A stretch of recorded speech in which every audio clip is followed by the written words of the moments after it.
following is a special presentation of ESPN on ABC.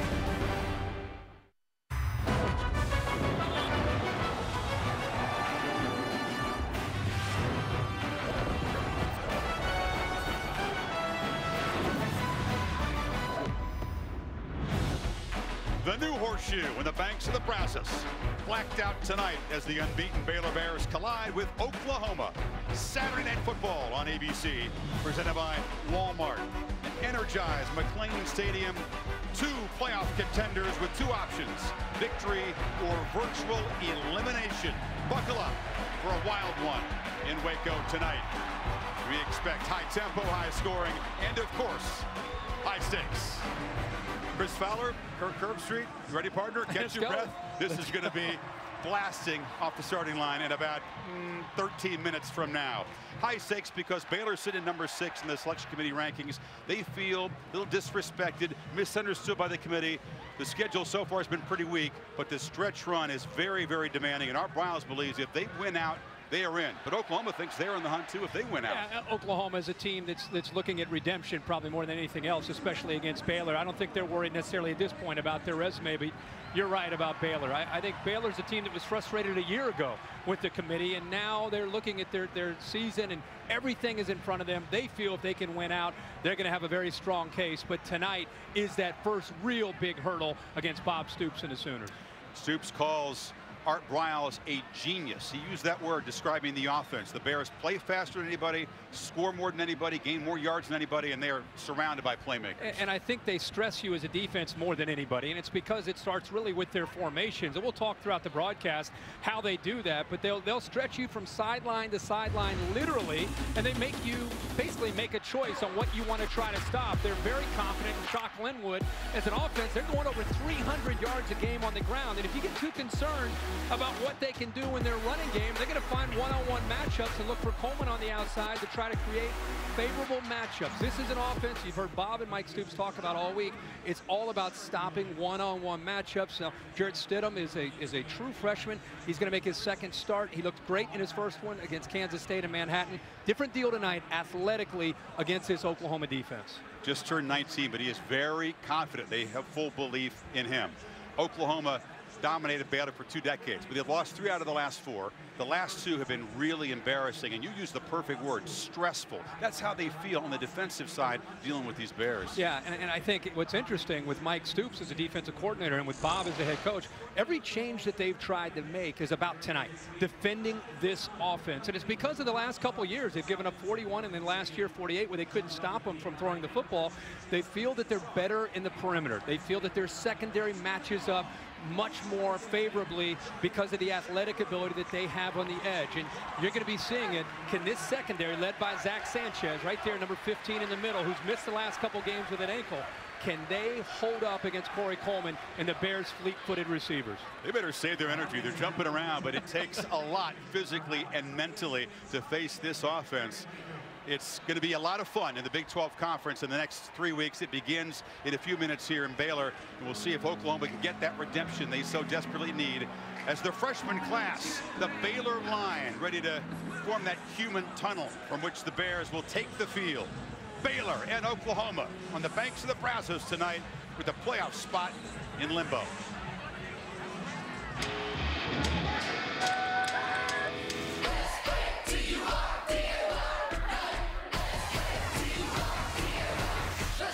Everybody was worried, how are they going to look without Seth Russell? The true freshman did not struggle. Oklahoma has a huge opportunity. The game that will have significant implications on the Big 12 race. Hey Baylor, welcome to November. Now it's time to really play some football. You know what day it is. Let's go!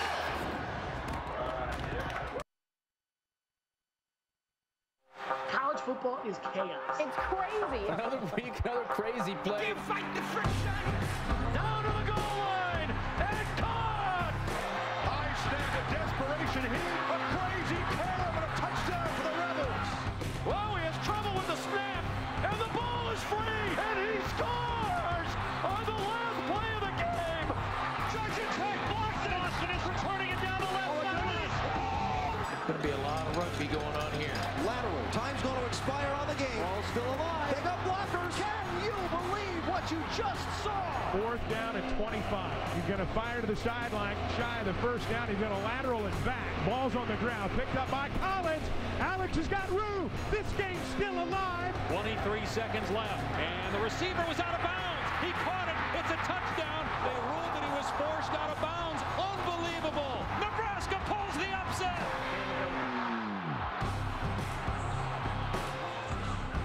More craziness today, and as the Bears make their entrance with the fog and the flames and the fireworks, certainly the potential for another playoff chase shaping game tonight. Bob Stoops in his 17th year used to own the Baylor Bears, but not in recent years.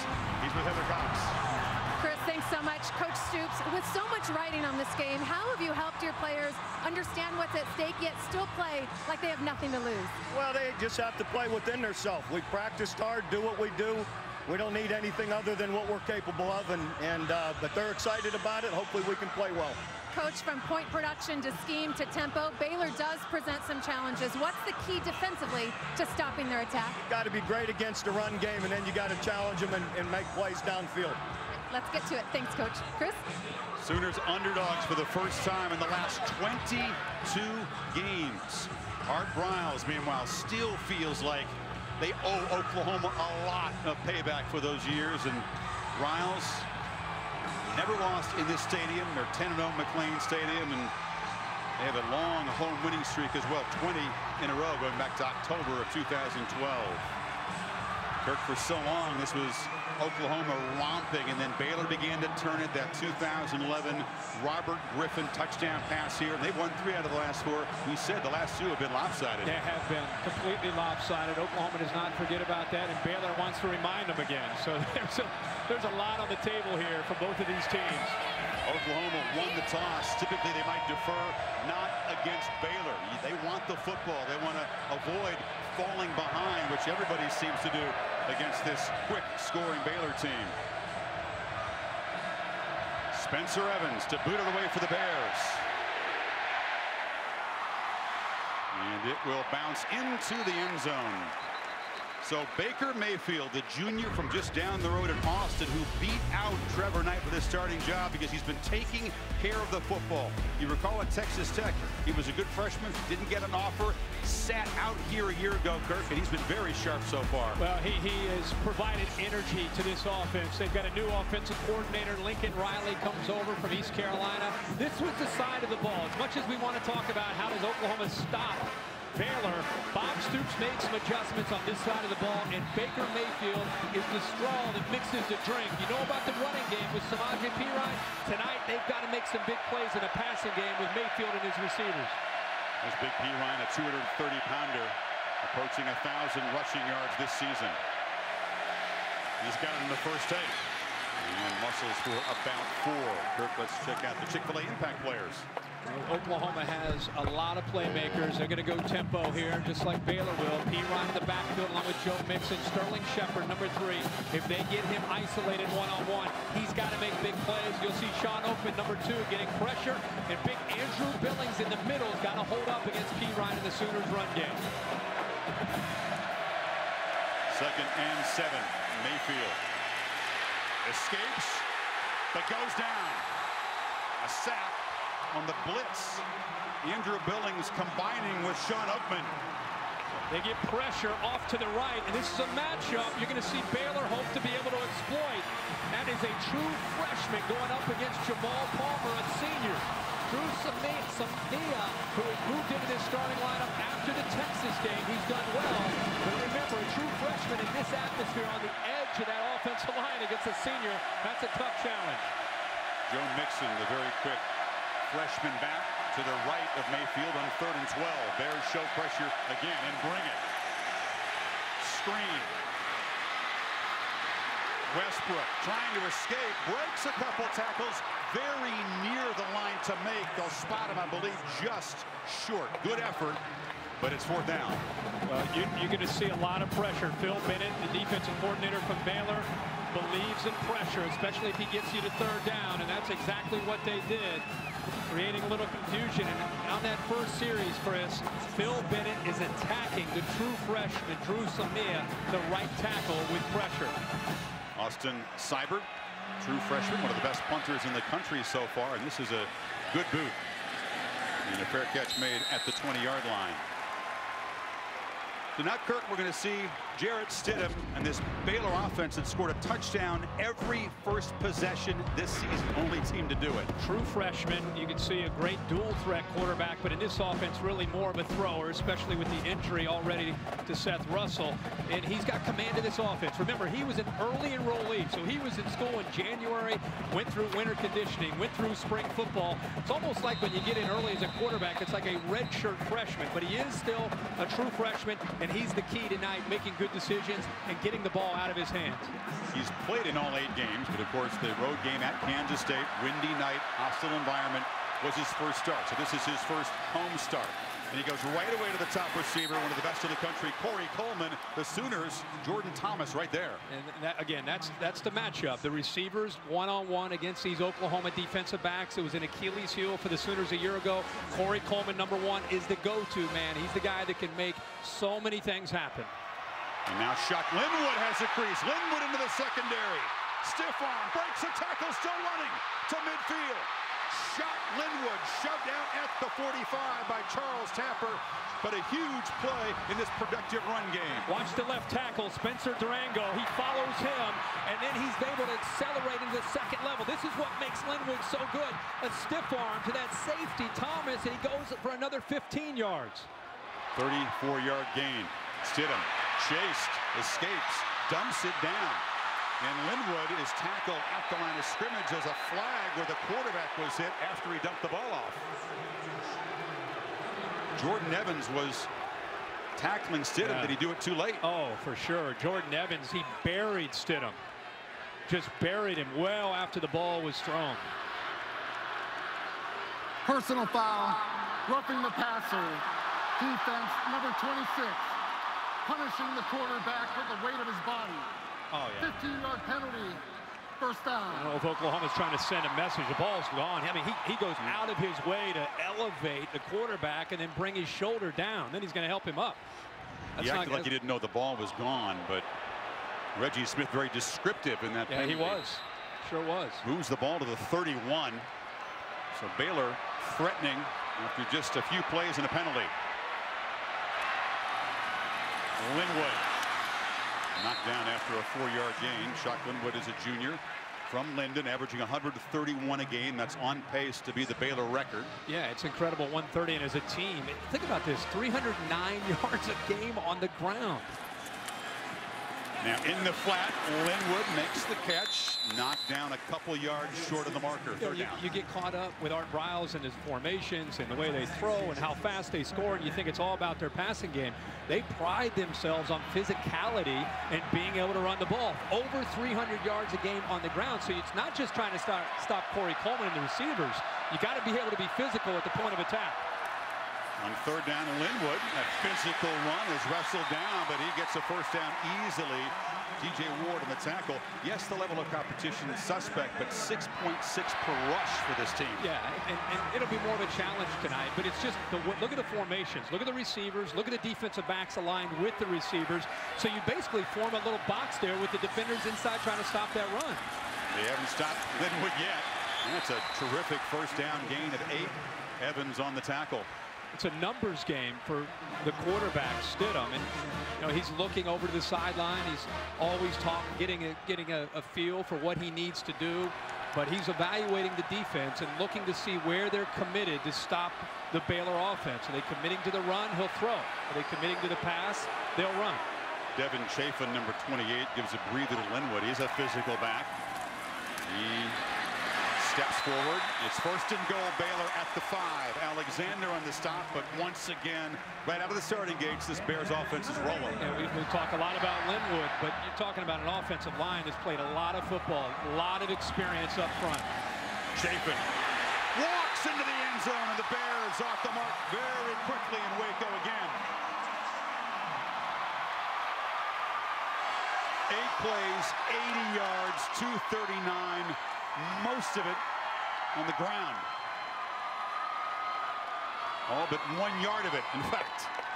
That was a heck of an opening drive for Shock Linwood and the offensive line of Baylor, really asserting themselves and not just scoring a touchdown, but sending a message. When you run for 65 with 66 yards on a drive to open up a game, after all the build-up and hype of this game, you're sending a message. Snap is mishandled, and the holder, Cole Edmondson, stumbles forward. So a misfire on the extra point. That's the first one they've missed in 62 tries this year. So Baylor gets a stop and then just overpowers Oklahoma's defense to jump in front 6-0.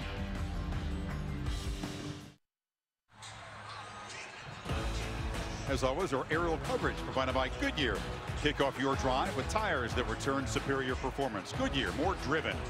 Our official aerial provider on Saturday Night Football. This blacked out night, Bears in the all-black uniforms off to their typical fast start. 9 for 9 touchdowns on their opening possessions. Any team in FBS to do it. Alex Ross and Joe Mixon deep to receive Evans' kick.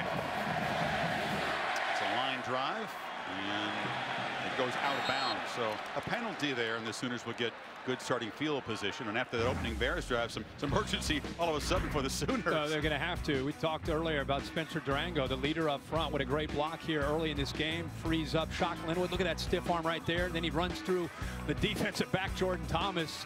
And here comes Durango again. It's the same play.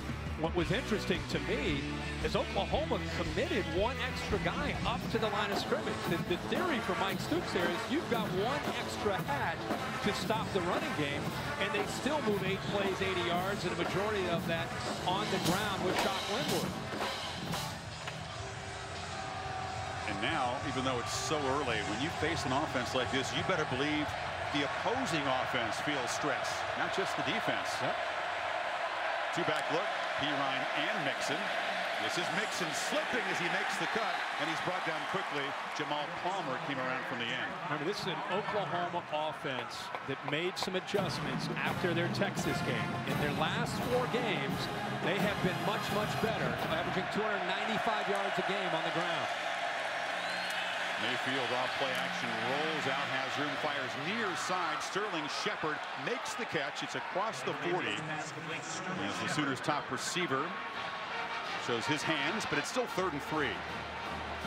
Part of playing in this environment, like any tough environment, is you just have to weather the storm, especially against the offense that you're facing. So getting a few first downs and getting some points, very, very important if Oklahoma wants to stay in this game early. Sooners have been a good 3rd down team, 45% in the season. Crowd making it tough. Mayfield throws far side, catch made. Jerron Neal at midfield has a Sooner first down. It's a heck of a throw, a long throw, but it shows you the confidence that they have in Baker Mayfield to be able to make that throw to Neal, who last week had 10 receptions.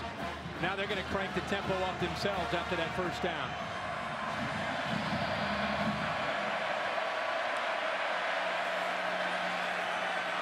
Downfield shot from Mayfield, overthrown.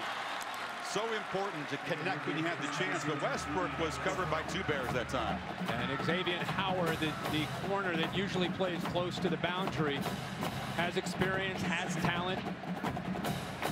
Oklahoma, you got to like the call to just try to challenge the Bear defense vertically. Sometimes even when you don't hit that, it can open some things up underneath.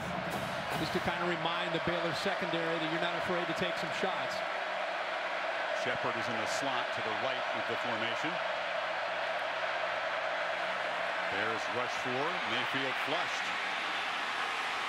Cannot escape for much, knocked down on the far sidelines by K.J. Smith, the left end, and the crowd didn't like it, but a flag comes in. There's the emotions of Baker Mayfield that the coaches like, and at the same time they want him to control it. And you can see he's involved. He's not going to be a quarterback that's just going to get back and go to the next play. Lincoln Riley said he's matured in that area. After the play, personal foul, late hit out of bounds. Defense, number 2. 15-yard penalty added to the end of the run. First down. Well, they got Sean Oakman. It wasn't necessarily a vicious hit, but it was just well out of bounds. He pulls him down. It was where he pulled him down that the penalty. There's Baker Mayfield again. He's not going to back. Oakman's got a smile on his face. Sure. But part of their approach to this game is, especially, they're going to bully you, especially when you play them here in Waco. Oakman 6'9", 275. He knocked Trevor Knight out of the game last year with a hit as the quarterback was going to the ground. So the Sooners certainly remember that. First down after the penalty. Mayfield cannot escape. Grabbed by Trevon Blanchard. Things are getting feisty early. A helmet ripped off of Nila Casatati, the offensive lineman, who's got to come out. He sure does. What a great play here by Blanchard. Watch, he's going to make this read right here. He felt he was taking Pirine, so he decided to pull it and keep the ball. And then Pirine obviously carries out the fake. Mayfield holds on to the ball, and Blanchard makes a play. Disguised that very well. Empty backfield on 2nd 13. Bears show pressure. They jumped offside. Shepard is corralled and hit for a loss. Bears are active up front. Brian Nance from his end position will check the marker. Looked like they jumped off quickly. I think Taylor Young, the linebacker, was starting to cheat up. May have jumped as well. Offside. Defense, number 1. 5-yard penalty. Repeat, second down. Reggie Smith and his crew are going to be busy tonight. Yeah. This game has that feeling to it. I want to go back to that Baker Mayfield where he's kind of going face-to-face here with Sean Oakman. That's kind of been what he has brought to this offense, some energy. So I kind of like to see him not backing down from Baylor and stepping back up into their face a little bit. Mayfield on 2nd and 8, flips it to Pirine in the flat, gets a couple of blocks, muscles in the 25-yard line. He told me that he felt he'd been too emotional early in the season. Games against Tennessee, the loss to Texas. He was trying to sort of harness that a little bit, Kurt. Yeah, that's Lincoln Riley's mentioned that as well, how they've been proud of how he's grown and matured in that area. 3rd and short, Pirine banging off tacklers. First down at the 15, and now the Sooners are in business in the red zone. Boy, Pirine, one of the more physical backs in college football a year ago. New offensive system with Lincoln Riley. I think the last 3 or 4 weeks we've started to see him and the passing game. Low far side, nowhere to run for Micaiah Quick. Short gain. Sooners offensive line starting to settle in a little bit. Starting to control that line of scrimmage on this drive and helping Baker Mayfield and especially Pirine when he's had chances to run the football. Offensive line that lost both tackles to the NFL and has 2 freshmen starting at tackle. True freshman on the right side. 2-back look on 2nd down and 8. This is Mixon. Stutter steps. Dives down to the 6. Looks like Mixon's having trouble with his traction in the early going. It does a little bit, but I like to see Mixon and Pirine in the backfield together because I think it keeps the defense off balance and guessing a little bit. They're both versatile enough that they can block, they can run, they can catch. Keeps his Baylor defense on edge. Pirine on 3rd and 1, slips again, regains his balance and scores. Looked like he might go down behind the line, but this powerful back who has great balance gives Oklahoma a chance to take the lead. Well, he got his left hand down is why he had balance on that play. I think it's a little slick from the rain that we're having here. You're right here. He loses it, gets the left hand down, and then he runs over his own center there, Darlington, to get into the end zone. But a big answer by the Sooners after the quick touchdown by Baylor with their first series. Sure was, and Austin Seibert gives Oklahoma a 7-6 lead. 11 plays, 65 yards in 3:48. And Samaje Perine, his 11th rushing touchdown. We're in the Big 12. Get ready. Touchdowns are coming. Plenty more coming. A lot more, yep.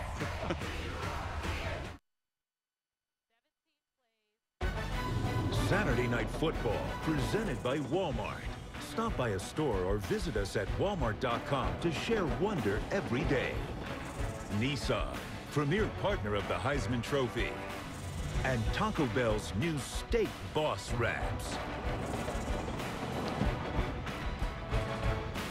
We salute Veterans on this Veterans Week, including the band from Fort Hood, Texas, the 1st Cavalry Division Band sitting in the stands, along with Baylor's Golden Wave Band, formed back in 1856. Travel around to promote spirit cavalry.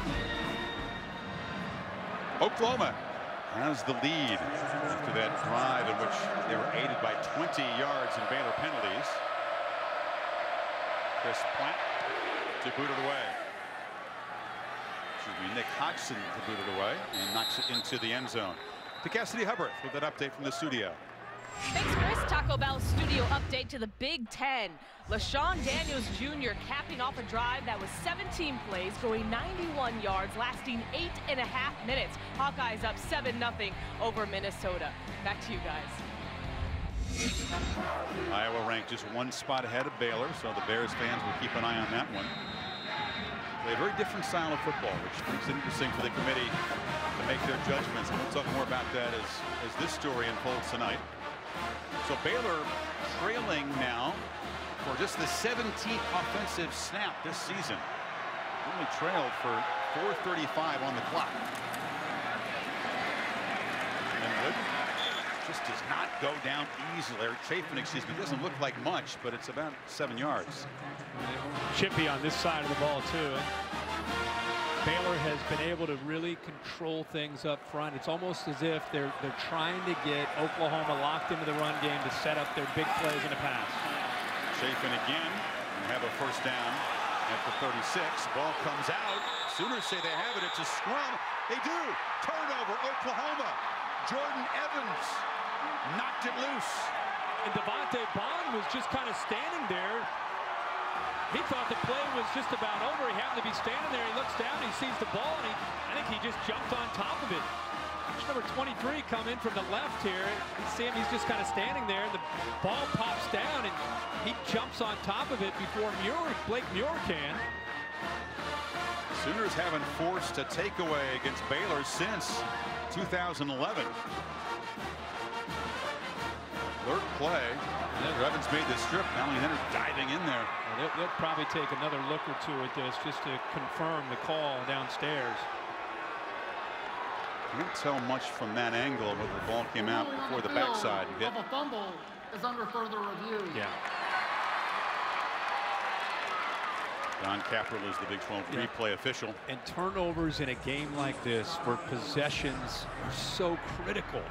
I mean, you're talking about a lot of points that are going to be scored in this football game. Whoever wins that turnover margin is going to have a big advantage, obviously, in any game, but especially in a game like this. Before Chafin's back hits the ground, you can see the ball come out. It looks the like rear end we have to look at. Yeah. Those are the only 2 shots they have to peek at. Be hard, I think, to overturn that based on what we've seen so far. Dave Kataya is our rules expert in the booth. Dave, if you were reviewing this, what would you see? Well, we'd go with stands for the very reasons you guys are describing. Very difficult to see when the ball comes up, but Chris, you made a good point in that it looks like it starts moving before the back of the player hits the ground. I think it's going to stand. Baylor has committed only 10 turnovers coming in. They're plus 11 in that department. It's a big part of their success. After further review, the ruling on the field of a fumble is confirmed. First down. A huge play for Mike Stoops' defense sets up the offense. Now the Baylor 38. You were kidding Art Briles about breaking serve and and how he uses that term, and they really feel that that's 1 or 2 possessions here or there sometimes can be the difference in a game where a lot of points are scored. Let's see if Oklahoma takes advantage of it. Mayfield throws a dart across the middle, and Shepard makes a catch and a first down at the 25-yard line. Boy, great timing, and because Perine's running, watch the linebackers bite up on Perine. They bite up, it creates a nice throwing lane, and he throws a seed right behind the linebacker into Sterling Shepard in rhythm by Baker Mayfield. Boy, is Shepard motivated. He's missed the last 7 quarters against Baylor. Couldn't play last year. Was knocked out early in the game 2 years ago. Already has 2 catches. Perine hit behind the line and dropped for a loss. That Baylor defensive lineman is getting good penetration. Well, the big man Andrew Billings is finally healthy, and he is motivated to play well now that his ankle's recovered. He walked into our meeting, kind of looked at us like, we'll give you a few minutes here, but I got work to do. I'm ready to go this weekend. He's 6'2", 310 pounds, and playing the way a lot of people expected him to play the last week or so. Looks good tonight, off to a good start. They like that matchup against Darlington, the Sooners center, don't they? With number 75. 2nd and 11, Mayfield takes a shot in the end zone, overthrown for D.D. Westbrook. There's a flag that's come out in the holding zone here. Yeah, thrown right at the offensive line after the ball was thrown. I don't know if that was Mixon. Joe Mixon got involved there, the running back.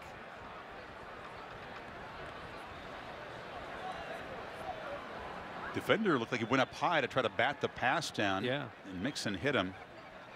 After the play, personal foul, unnecessary roughness, offense number 78. It was after the block, 15-yard penalty.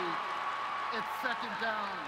That's a freshman making a big mistake. It was after Mixon makes the block. Watch Joe Mixon, the running back, goes up, makes the block, and now watch 78 come down on top of him. You gotta be kidding. Yeah, I mean, it's the 2nd time we've seen Oklahoma make a critical error as far as a little bit of too much with the extracurricular activities. And that is inexcusable. Twice. Huge brain cramp, moves the ball back to the 41. Well, you've got to be able to control your emotions. That's what's frustrating Bob Stoops right there. You want you guys hyped up, right? You want them to feed on everything emotion. Play under control. Yeah. 3rd and 26. Mayfield escapes. Still alive, still going. And now knocked down at the 40. It's a whole lot of running to gain about a yard. And the Sooners may have squandered that takeaway. Well, you appreciate his heart that he's trying to keep this play alive. But this, I think, is what drives the coaches a little bit crazy when he does a little bit too much of that. I mean, this is early in the game. It's live for the next play, throw it away, or try to find a receiver downfield. But if there's nothing there, the creativity at some point you've got to give up on. Seibert's been very effective at knocking punts dead inside the 20-yard line. And a fair catch is made by Hawthorne at the 9. Missed opportunity by Oklahoma and a big stop by that Baylor defense. Big time. Now, Seth Russell, an athletic dual threat quarterback, tough guy, but made a decision to lower his head 3 weeks ago against Iowa State and suffered a fractured neck. So he has been in a brace. He told us the other day that he's got to go through 3 more months before they can evaluate it, see how that vertebra is healing. Just a model teammate. Really hurts not to be a part of this team, trying to support Stidham Kirk in any way that he can. Absolutely. Baylor has been running the ball. You almost feel that they're getting ready to start attacking through the air. Linwood caught up in traffic and knocked down after a 3-yard gain. Coming into this drive, averaging 9 yards a carry.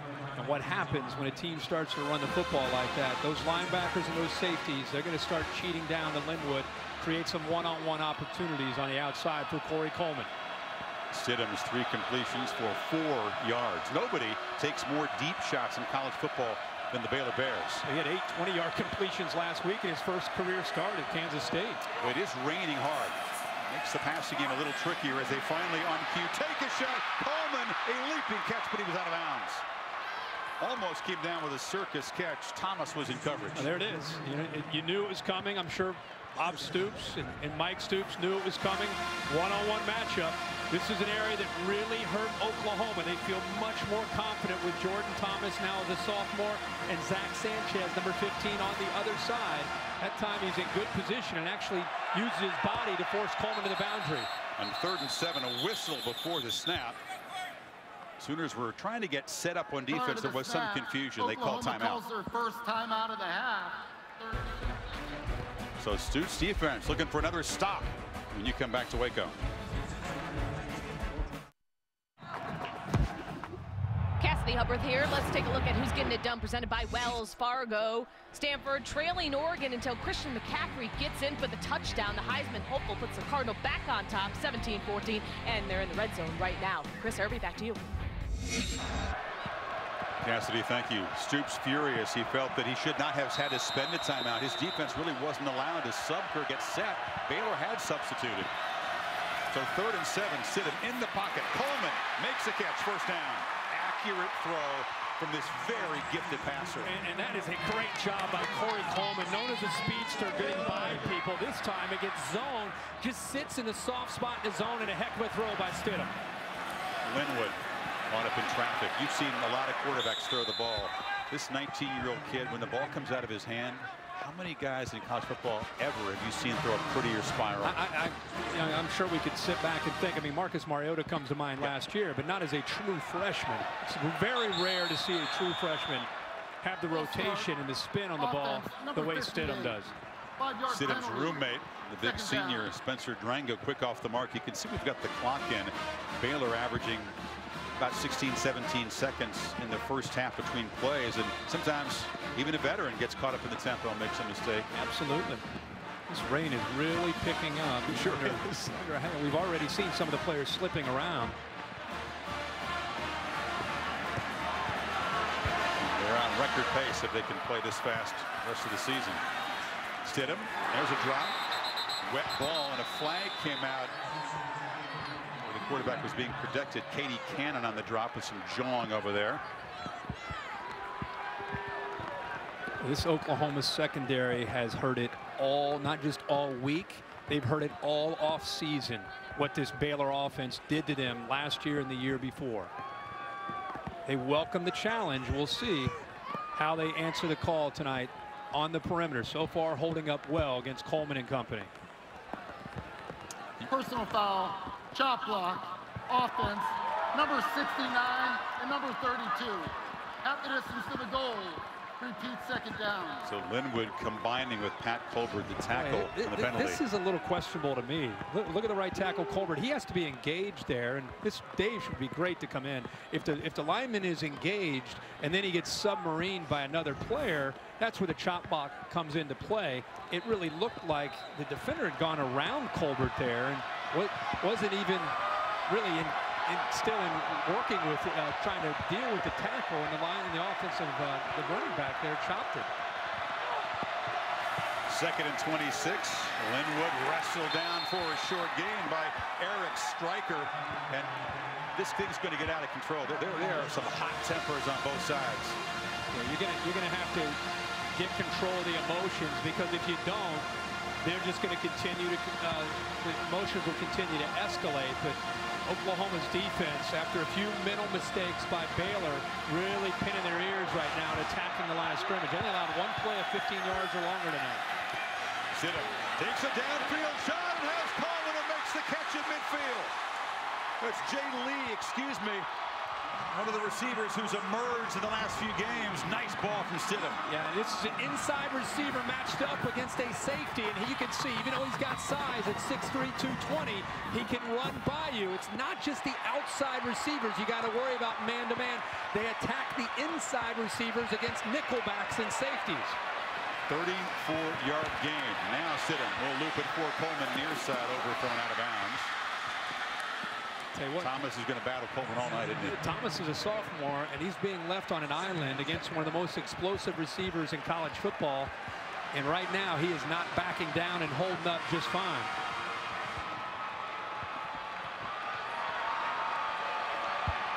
I said the rain was going to move out. If it came, it was going to arrive in the first half and then leave. I think both quarterbacks would like to see that forecast come true. It's tough. It's hard to tell on television, but the rain is coming down hard. See the gamesmanship going on right now. Baylor substitutes, Oklahoma substitutes. Play clock was at 2. That's very rare. They let it run down that far, and Chafin has no room to run. It's a little bit of strategy by Bob Stoops. Kendall Briles and the Baylor offense substitute, and theoretically the officials stand over the ball until the Oklahoma defense has made their substitutions, and they get in position, and Bob Stoops wasn't necessarily in a hurry to be able to make those substitutions. Now the center judge backs out. 3rd and 9.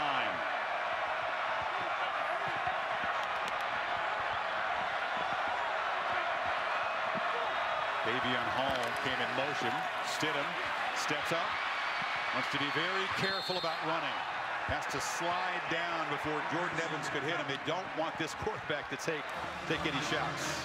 No, but they once they get to about midfield on 4th down, you're usually going to see them willing to go for this. And unless they're going to quick kick, they're lined up to go for it here on 4th down at midfield. This is Baylor football. Stidham can pooch punt. Did it against Kansas State. They've gone for it now 22 times. Final minute of the first quarter.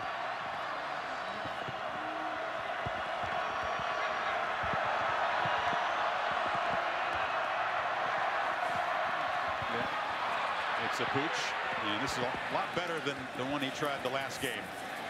And it's going to roll dead down inside the 8-yard line to Oklahoma's defense. Another stop, but they'll be pinned back after the 41-yard punt. Well, the Watch ESPN app is where you can stream every game live. Just download the app or go to watchespn.com. Our boy Nathan Followell, a huge Sooner fan. It's his wedding anniversary tonight.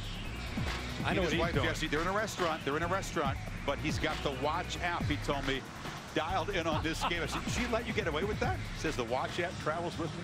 He's a good man. And she's a very nice bride to allow him to have that at the table. He's probably the biggest Sooner fan out there. He's up there. Kings of Leon drummer and his brothers and bandmates as well. So Mayfield, you got to be careful here with a wet football. They hand it off to Pirine. Breaks a tackle. Cuts it back. Samaje Pirine out near the 1st down marker, and they will move the chains across the 18. Well, that is a heck of a run by Samaje Pirine. He could have been tackled for about a 3-yard loss by Taylor Young. He ran right through that arm tackle and picks up a 1st down.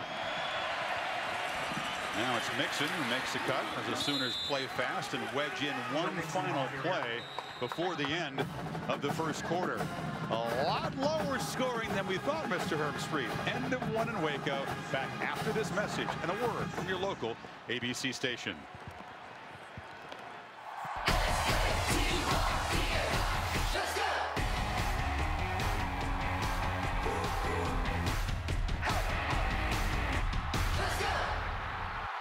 But mishandled the snap on the conversion. Mayfield had the ball knocked out of his hands, gets a nice bounce and recovers it. Very fortunate. It came right up off this field turf into the hands of Mayfield. It'll be a loss in 3rd down. Brian Nance is undersized but incredibly athletic. He gets right by the freshman and knocks that ball loose. Mayfield fortunate to jump on top of that, but when Oklahoma's throwing the football, it's an obvious passing situation. The right tackle, Drew Samia, the true freshman, is being challenged by the experience and speed of Baylor's edge pressure. I wonder if Lincoln Riley will risk a throw here if they'll just hand the ball off and punt. Mayfield tries to get it out quick far side. Shepard on a screen cannot escape, is knocked down at the 24, and the Sooners will have to punt. Yeah, good job of leveraging the football on 3rd down and anticipating by Chance Waz, the safety, to come up and make that play for Baylor's defense. Really, that was set up by Brian Nance on that 2nd down play, being able to get the penetration and knock the ball loose from Baker Mayfield. Seibert drives Hawthorne back to the 22, and the coverage team takes care of the rest. Thomas, the starting corner, flying down there in coverage to back up Baylor.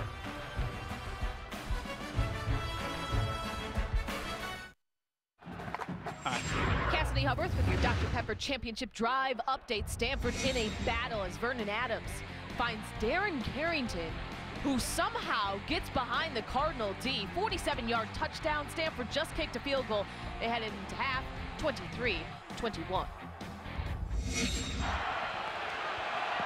Pac-12 shootout, relatively low scoring so far here as the handoff goes to Chafin. He's knocked down. It's been interesting to see that Baylor's attacked for the most part on the ground, but we have seen them throw the football, and they've shown some versatility in how they've attacked, whether they're facing man-to-man or or zone. Coleman to the left of the formation. There's a couple of catches, but they have limited yards after contact in the Bears with Chafin. Tests the ground game again, Kirk, but it's going to be 3rd and long. Yeah, 3rd down, and now you get a freshman quarterback in an obvious passing situation. You get Oklahoma's front, and they can crank up pressure. You know, Charles Tapper, 91, does a good job of getting after it. And we all know about Eric Stryker, who's got 7.5 sacks coming into tonight.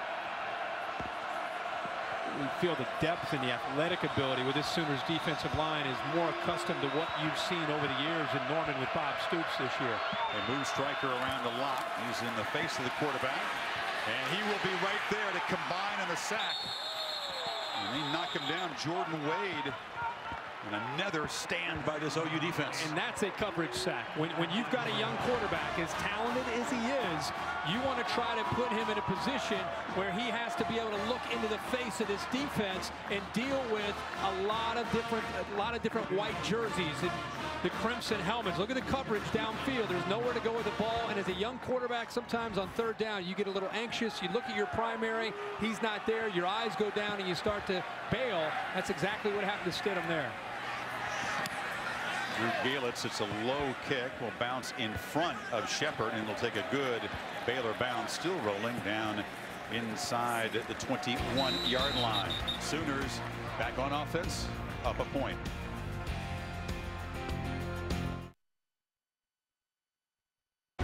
Saturday Night Football, presented by Walmart. Brought to you by Coca-Cola. Open happiness. Buick, proud partner of the NCAA. And Jared, the Gallery of Jewelry. Come in for the one piece of jewelry she will love forever. Rainy night in Waco as Goodyear provides our aerial coverage. Kick off your drive with tires that return superior performance. Goodyear, more driven, our official aerial provider. Rain continues to pelt down as the Sooners take over, protecting a 1-point lead from their 20.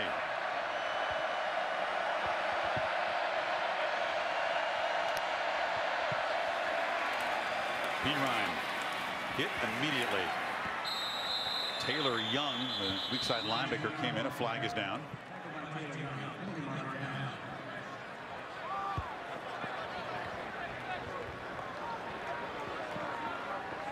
Holding offense, number 56, 10-yard penalty.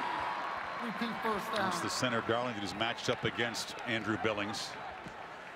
Tall order blocking this dude. He is, and he actually gets involved here with Oakman as well. He's coming in on the right here, locked up with Sean Oakman in this case. Perhaps easy call for an official.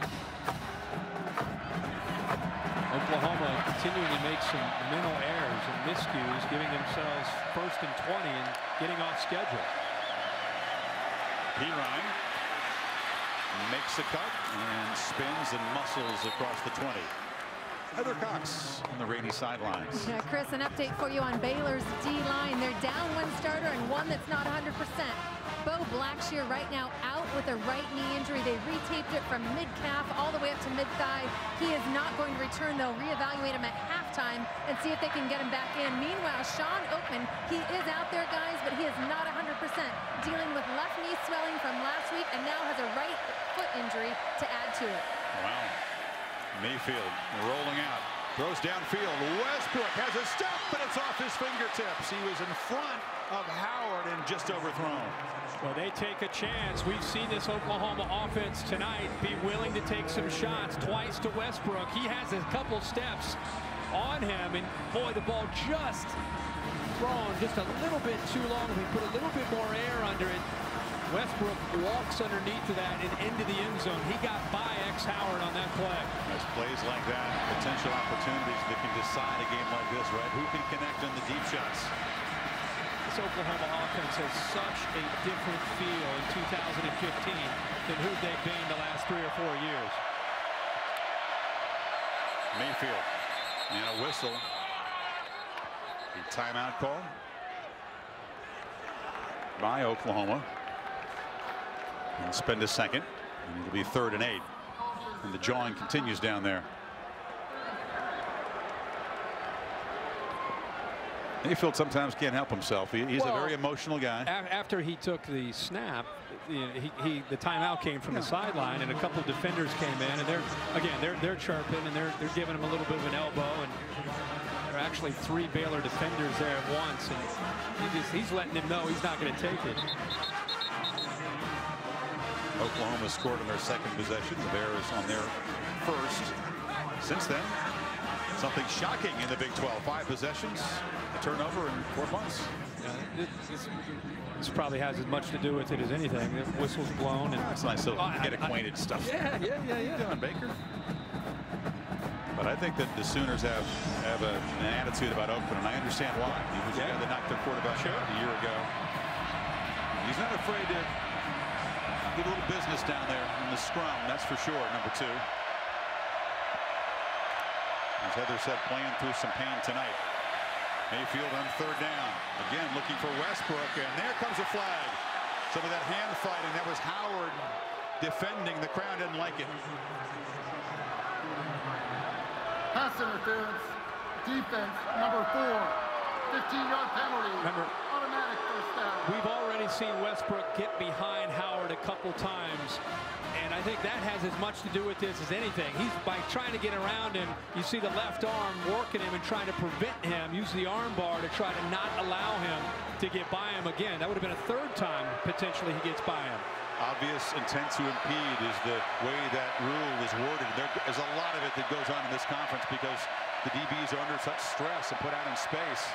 BIs are almost part of the game plan, drawing them, aren't they? Ryan hammers ahead, just wrestled down after a 3-yard gain by Grant Campbell. Well, Lincoln Riley has brought a new energy here as a play caller and offensive coordinator, and one of the things that he's doing is he's trusting Baker Mayfield, and he sees D.D. Westbrook as a target he wants to go to. Mayfield finds Shepard on the far side, dives for a first down. Riley graduated Texas Tech in 2006. I don't know if that makes you feel as old as I do. Youthful guy, one of the up-and-coming offensive minds was East Carolina after he was in Lubbock. Did great things with Shane Carden a year ago at East Carolina, and I got Bob Stoops' attention. Mishandled, attempted handoff. He pulled it back, and then Mayfield on that exchange was, again, lucky the ball bounced up to him. That's twice already. I love that he didn't give up on the play, and he's trying to pick up yards. There's still more pushing and shoving. But, this is a zone read. The defender comes down. He reads it correctly, just he's not able to hold on to the ball. But, he's not giving up on this play. Taylor Young had a chance at him. He runs through a defender there in Howard, the corner, picks up a few yards on a broken play.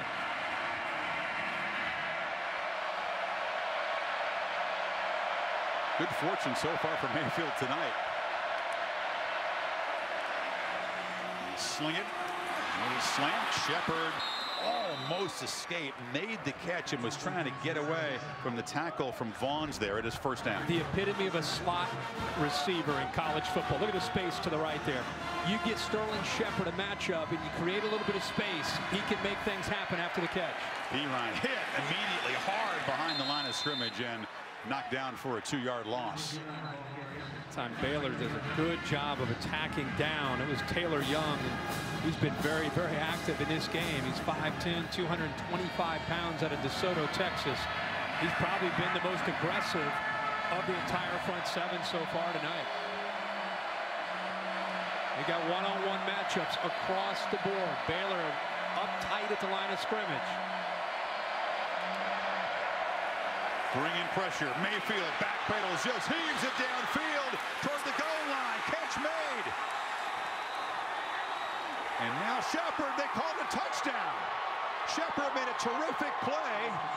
Battle into the end zone. That's the ruling on the field.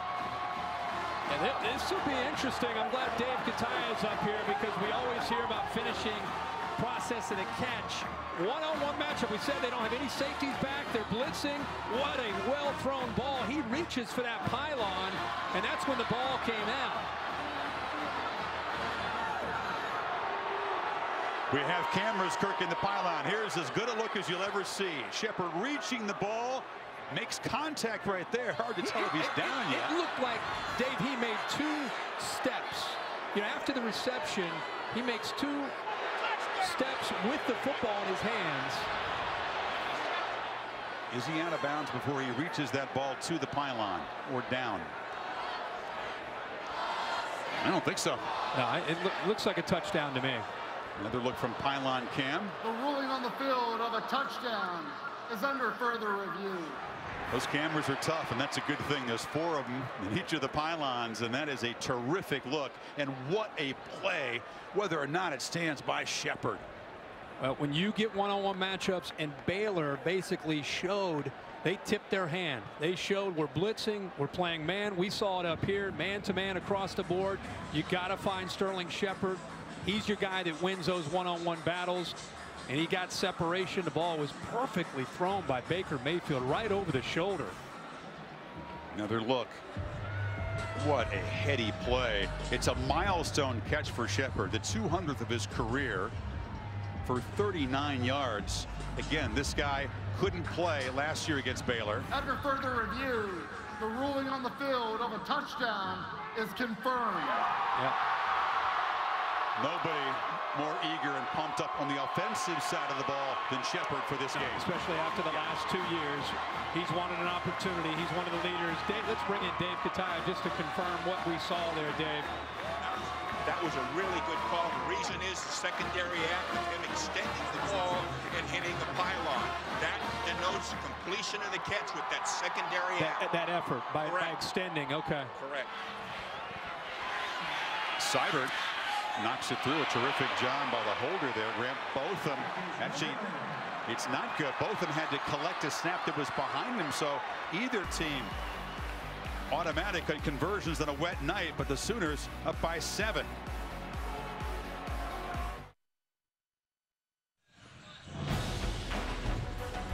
Go back and look. What was great about this, if you're an Oklahoma fan, is Baker Mayfield on the road, tough environment, recognizing man-to-man coverage, and he gets to the matchup that he wants. So you see Shepard at the bottom, but watch the running back, Samaje Perine. Watch what he does here, right there on the block, to be able to give him just enough time. Grant Campbell came on the blitz. Samaje Perine picks up the blitz. It's an area that you can really see how much he's grown. Mayfield still gets hit, by the way. But there's the extension and the touchdown in the one-on-one matchup, which is going to be a battle tonight with Sterling Shepard against that Baylor secondary. Looked like Perine enjoyed throwing that block, didn't he? Sure did. Hodgson's kick will not be brought out. So the Bears playing from behind. The deficit now 7 points. Monday night. The Red Rifle, the guy Andy Dalton, and the undefeated Cincinnati Bengals. Who did? Taking on J.J. Watt and the Houston Texans at 6 o'clock Monday Night Countdown. Kickoff at 8:15, also on the Watch ESPN app. How about that ball club? Playing pretty good. Andrew Whitworth and the boys. They are. Now you're not going to talk noise. You've been talking noise the first half of the season. Now you're going to downplay the Bengals. Exactly. Now is it okay? Exactly. Mikey T and the boys getting into town. In Cincinnati, Coach Gruden. Baylor has not faced a 7-point deficit yet this year. They've been the kings of game control, that metric that looks at how much dominance they have throughout the course of the game. And on first down, the Sooners are swarming Linwood again. He had the one long run early, but they've been all over him since. Unbelievable what they've been able to do and the way they've settled in. That first drive, 9 plays, 80 yards and a touchdown. It looked like ho-hum. That's typical Baylor. But look at these last 3 drives, and now to start this drive here, another stop. Play action. And the ball caught by Lee. A terrific hands grab, just a few inches off the turf at the 32. It'll be 3rd down.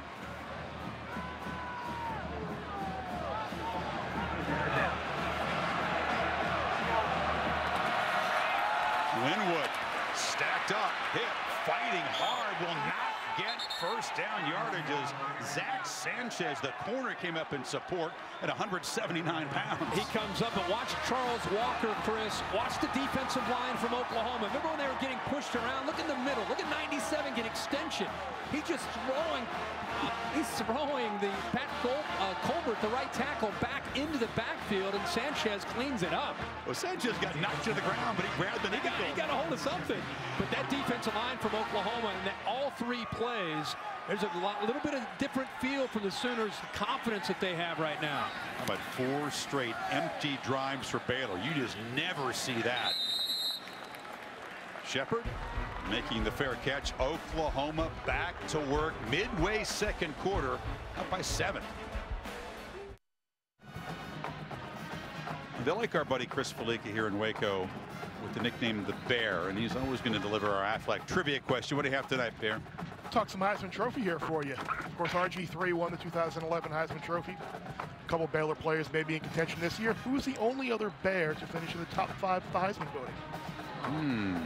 Is it Singletary, perhaps? Are we thinking maybe on the other side of the ball? Maybe a trick question with the Bear. It's always a trick question. I'm with you. I'm with Singletary. 1st and 10. Mixon motions back in. It's a 2-back look, and Mayfield pump fakes, looks downfield, threw into a crowd, broken up, intended for Neal. Chance was in coverage. Last 5 completions by Mayfield have been to Sterling Shepard as he targets his top receiver. That's smart. You're on the road in this environment against this offense. You know that number 32, P. Ryan, and number 3, Shepard, have got to get their hands on the ball as often as possible. Remember, he's been taking shots to the left into the boundary to 11, Westbrook against Howard. See if he tries to go back to that. Mayfield steps up, throws it short again at Shepard. Trying to make the corner, gets the 41-yard line, very near the marker. Trayvon Blanchard stopped him. If you're an Oklahoma fan, you're cautiously optimistic, but you remember it was 14-3 in Norman a year ago, and then 45 straight for the Bears in a beatdown. 3rd and short. Mayfield on the keeper takes a shot. Knocked out by Howard. It'll be close. I think it's going to be a 1st down. Yep. Sooners fighting for every inch there. And Baker Mayfield, you and I were talking at the break. He's had a great start to this game. He's had a couple plays where the ball has bounced his way, but he's got a little bit of an edge to him. A little bit of confidence and swagger that this offense seems to feed off of. I agree. His teammates say that. Again, dangerous throw into traffic. Blanchard, the linebacker, with a takeaway. The kind of thing Mayfield has avoided this season. This time they were all over his top target. He throws this ball behind Shepard, which allows Blanchard to get underneath it. And remember, Blanchard, Phil Bennett tells us he runs a 4-4. He played corner in high school. See how Shepard has to wait for the ball? That allows Blanchard, with his closing speed, to step right in front of that football. And what soft hands by Blanchard to hold onto the ball, gets his body underneath before he hits the ground and potentially loses possession of the ball. Great point, Kirk. Watch the awareness to roll the body, not let the ball hit the ground. What an athletic pick for Blanchard, his 2nd of the season. It's almost like Baylor needed something to kind of spark this stadium, this crowd, and give their offense great field position. Blanchard provides it. One takeaway for each defense, and they continue to try to hammer Shock Linwood. Evans stopped him after about a 4-yard gain. Well, they have a lot of confidence in that offensive line. We talked earlier. They're averaging over 300 yards a game on the ground. And they'll keep going back to it and set up the play action. Fake it to Linwood. Stidham gets around the edge and get down, young man. That's what Art Briles is thinking. Eric Stryker, who's in the neighborhood. It'll be 3rd and short. Heather? Well, Chris, Baker Mayfield just went down his entire offense and said, hey, that one's on me. My mistake. It won't happen again. I'm going to continue going deep. Kirk, you were talking about a matchup that they're exploiting. He wants to continue to pass. Linwood breaks free. 1st down and much more down to the 22-yard line. Amon Thomas on the tackle, but he took the blow. Now this time, since the opening drive, we've not seen him be able to squirt through there. The double team opens it up. Linwood again. The Bears love to play extra fast after making a 1st down. That time knocked down for a loss. You know, what's happening in some of their pass plays, the reason we're not seeing big plays is Mike Stoops has elected to rush 4 and drops 7 and plays zone. And Baylor only has 3 wide receivers going out for some of these passes. So you've got 7 defenders, only 3 guys out going out for a route. It's a good job by Mike Stoops. Coleman is uncovered. The Sooners are confused on defense. And there's a run by Linwood. There's a flag in the play. There was a lineman running off just before the ball was snapped, and Coleman was basically uncovered in the slot. We got 12 players on the field. He was uncovered, but you had DJ Ward trying to get off the field. 12 men on the field. Defense. 5-yard penalty. 2-second down. Happens a lot trying to defend this tempo offense. Mike Stoops is up in the booth for the first time. He's been on the sidelines his whole career. He's frustrated. Right here you see him. He's confused. Well, am I on? Am I off? Am I on? He's the 12th man. You're right. When they stress you not only from a scheme, but the mindset and who's in and who's out. And let's make sure we're matched up with the personnel groupings. Chafin running behind the largest human in a football uniform, I think, Laquan McGowan, 6'7", 410-pound tight end / lead blocker. Was in that time, number 80. Yeah, when in doubt, just follow the big fella. Look at him. And they sneak it on 3rd and short. They just maul that defensive line as McGowan joins the scrum. It'll be first down. Big Laquan, the big truck they call him. I shook his hand yesterday and I lost it. I lost my hand. I mean, we watched him catching the football. Soft hands, though. He does. And down in this red zone area, don't forget, they threw the 1 pass last year in the bowl game. And he does have soft hands for a big fella. 500-pound bench press, size 20 shoe. Stidham batted down at the line. He was trying to get it to Coleman on a slant, but Tapper got a hand up. That's been a big emphasis this week in Norman, is the ball is out fast with Stidham in this system. And if you can't get in there, you've just got to be athletic enough to try to time it up. And Tapper does an excellent job there. Thomas on Coleman to the left of the formation, Kirk. 2nd and 10.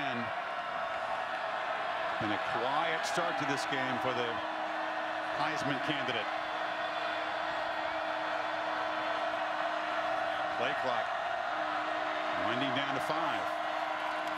Option look. Cooper. Big hit delivered. Stephen Parker came up and knocked the quarterback down. You don't want to get him hit, but down here in the red zone, you got to run him, they feel. Yeah, and the speed option was a part of their offense in his start at Manhattan, and they feel he's athletic enough to run it, but you're right. There isn't a lot of talent, a lot of experience behind Stidham, but you got to take some chances. You can't be too protective of your quarterback. You just got to minimize shots like that. Parker hit him hard. 3rd and 5. They can make a first down at the 1. Chris, you talked about the matchup up here at the top. Thomas has done a very good job as well. Well, against Corey Coleman, who's been almost impossible to defend with single coverage and sometimes beats double coverage, an opportunity for Jordan Thomas to really shine tonight. Sure is. Football world is watching him. All right, Bear, we have this break. We guessed Mike Singletary might have been the highest finisher for the Heisman here at Baylor until RG3 won it. What is the answer to the Aflac? Well, you have to go all the way back to 1963. Don Trull, quarterback of Baylor, finished 4th to Roger Staubach, the Navy quarterback. I think we might have another Navy quarterback in New York this year invited there. Keenan Reynolds put up some great numbers. Bear, are you serious? Pulling in a 1963? Don Trull? I mean, what is he? What's he throwing, a lateral there? Number 10? He's a Hall of Famer. We'll give Don Trull his due. That's my bowling technique right there. Bear stumped us. Well, can the Bryles dial up for Stidham here, the freshman quarterback on 3rd and 5? Well, they look to the left here. They've moved Coleman now into the slot. Try to change the matchup. You have Thomas up to the outside, way at the top, and they've created a different matchup now on the inside for Coleman. Fake it to Chafin. Stidham scrambling. And he's going to be hit and knocked down at the 5-yard line. Dominique Alexander was waiting for him. Now they slam him down, and here comes a flag. Another mental mistake by an over-aggressive Sooner defense. They had him stop. It was going to be a field goal attempt. Maybe. After the play, personal foul, unnecessary roughness. Defense number 1. Half the distance to the goal. Automatic first down. You could lip read Stoops. He said, "You got to be kidding me." That is a potential 4-point play right there. Mike Stoops, it's probably a good thing he's not in the sidelines. He might run out and strangle somebody. Yeah, it's better to have him up there tonight with some of these mistakes that they're making. And the problem is it's coming from their leaders. Alexander here, the junior, the #1 defender in that second level. We've also seen Jordan Evans. He was miscues and mistakes costly for Oklahoma at crucial times as well. Chafin on 1st and goal just walks in. 7 when it should have been 3 if not for the personal foul, and the Bears a chance to tie it. Let's not forget to give Trevon Blanchard an assist there with that big interception to give the Bears great field position to get the crowd back into this game, and it's a totally different feel now, potentially a tie game if they hit this extra point. Which have not been automatic tonight. Each team has missed an extra point. Wet football, some troubles with the snaps and the holds. This is Chris Callahan, who had his first missed attempted PAT of the season, knocks this one through. So a 39-yard drive after the interception by Blanchard. We check the marker in a scrum after the PAT. Tempers continue to flare up here. Very feisty first half. Stoops letting Alexander know that was a crucial mental mistake. A Baylor 1st and goal. And sort out penalties are here.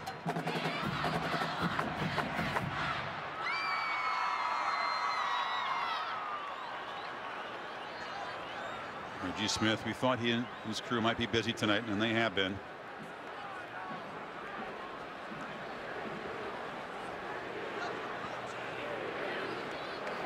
Kevin Chafin has scored a couple of touchdowns on the ground.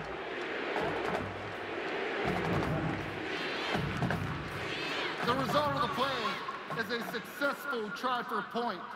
After the play, unsportsmanlike conduct, Oklahoma, number 94, he kicked a player and by rule has disqualified himself from the game. The 15-yard penalty will be enforced on the kickoff. That's Matt Diamond, who's been ejected from the game. Meanwhile, Baylor has forced a turnover for the 25th consecutive game, and it set up the touchdown. Well, you can see Bob Stoops' frustration. This is, you're right, what set it up. Blanchard makes the interception, gives this Baylor offense the field position that they needed. This is after the penalty, 1st and goal. Chafin just walks into the end zone.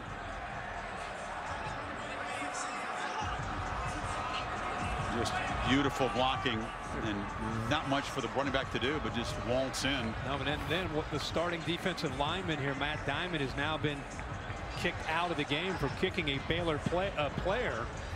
Very hard for us to spot it. We're looking to see if we can give you an angle of it. The officials, though, spotted it in there.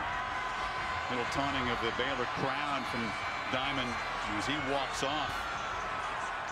Junior from Katy, Texas. This team came in here stoked up. We knew they were hungry for redemption. They have lost their cool at key moments here, though, already in the first half. It was right in the middle, right there over the snapper, Landis. He's right on top of the, right there. He just brings his foot down on the long snapper. Officials all over it. He was laying on his back and then brought his foot down on the face mask. Yep. And the immediate flag there. So a tie game. And as you said, Oklahoma down the starting defensive lineman for the rest of this game. And after the penalty, the Bears will kick it off from midfield.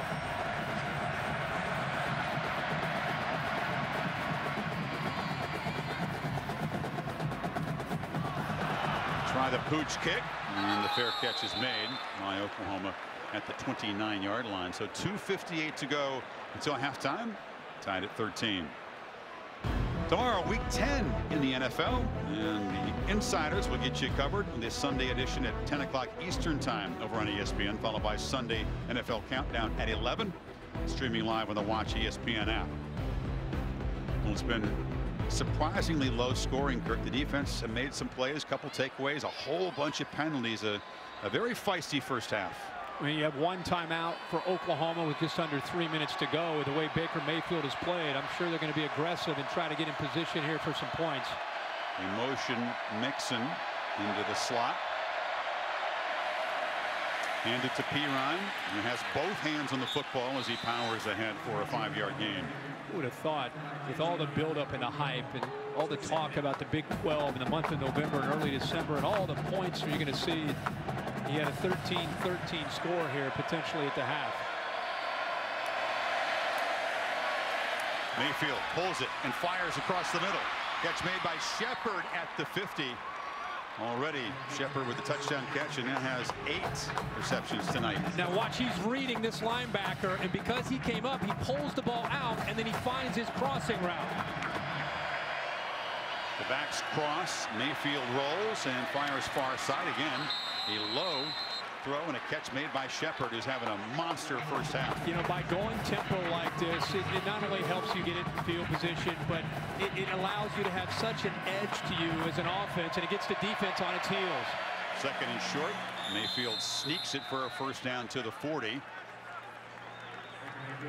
Sooners had to spend the 2 timeouts. They have just 1, but 2:01 to work with. Plenty of time. Remember, Shepard has been bouncing around. He's been in the slot. He's been to the field. He's been to the boundary. Right now, he will be up at the top of the screen.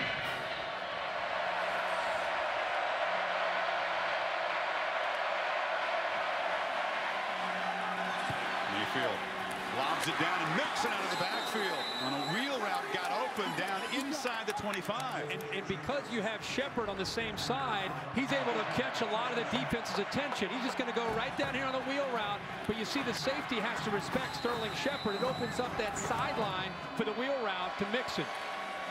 18-yard gain, and now Pirine runs the right side.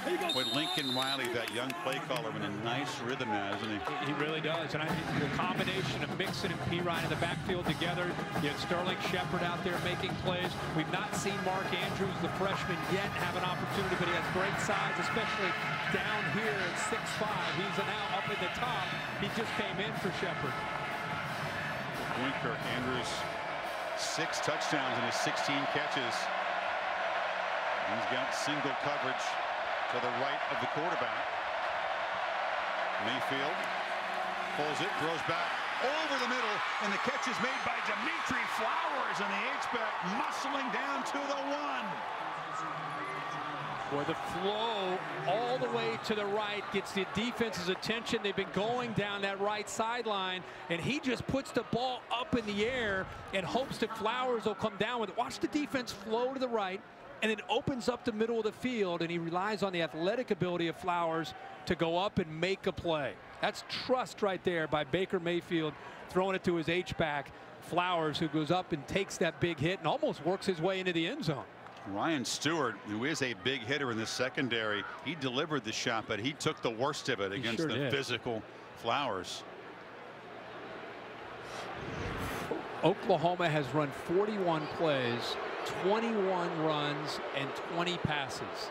That is outstanding balance to start this first half by Lincoln Riley. Stewart collided with the other safety, Waz, against Kansas State. He actually knocked Waz out of the game, and you could see that he's struggling, and that would be a serious loss for this Baylor defense. They count so much on their safeties. Oh, yeah.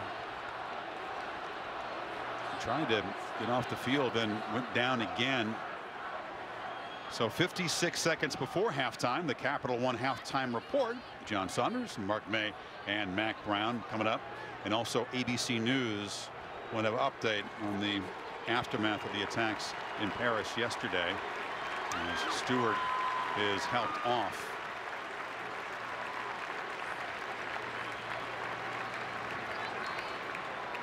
Oklahoma in 2 minutes and 2 seconds so far has moved 69 yards, threatening to retake the lead again in Waco. Tayon Sells, number 26, the junior, in for Stewart. 2-back look. And working that play clock. They could work it down and leave Baylor. They should.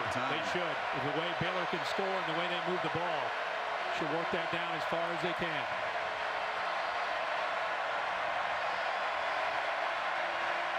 Mayfield finally says, all right, let's go. Ryan. Nope, keeps it, pulled it. Fooled me, fooled the defense. Touchdown, Oklahoma. What a first half for Mayfield. Yeah, the zone read, Chris. He fooled you. You're right. He fooled Baylor. Blanchard came down hard on Ryan, who's had a great first half himself. Catches the linebacker's attention, and Baker Mayfield does a great job of staying on the ride and pulling that ball out. A perfect read, and he walks into the end zone. Seibert, no trouble with that conversion. 28 seconds and halftime. Sooners back up by a touchdown. He calmly lets the play clock go down. He's going to make this read right here. And because Blanchard collapses, makes it very easy. He's collapsing down on Ryan. There's nobody out here to the outside. And he walks into the end zone. I love to see quarterbacks take their time. He worked the play clock down. And then he doesn't predetermine what he's going to do with the ball. Simply makes the read off of number 48, Blanchard. Pulls it, gets into the end zone. Mayfield on that drive, 4 for 4, 61 yards, ran it a couple times and finished it off here. It's 15 of 20, 182. On the road in this environment, run the football a handful of times.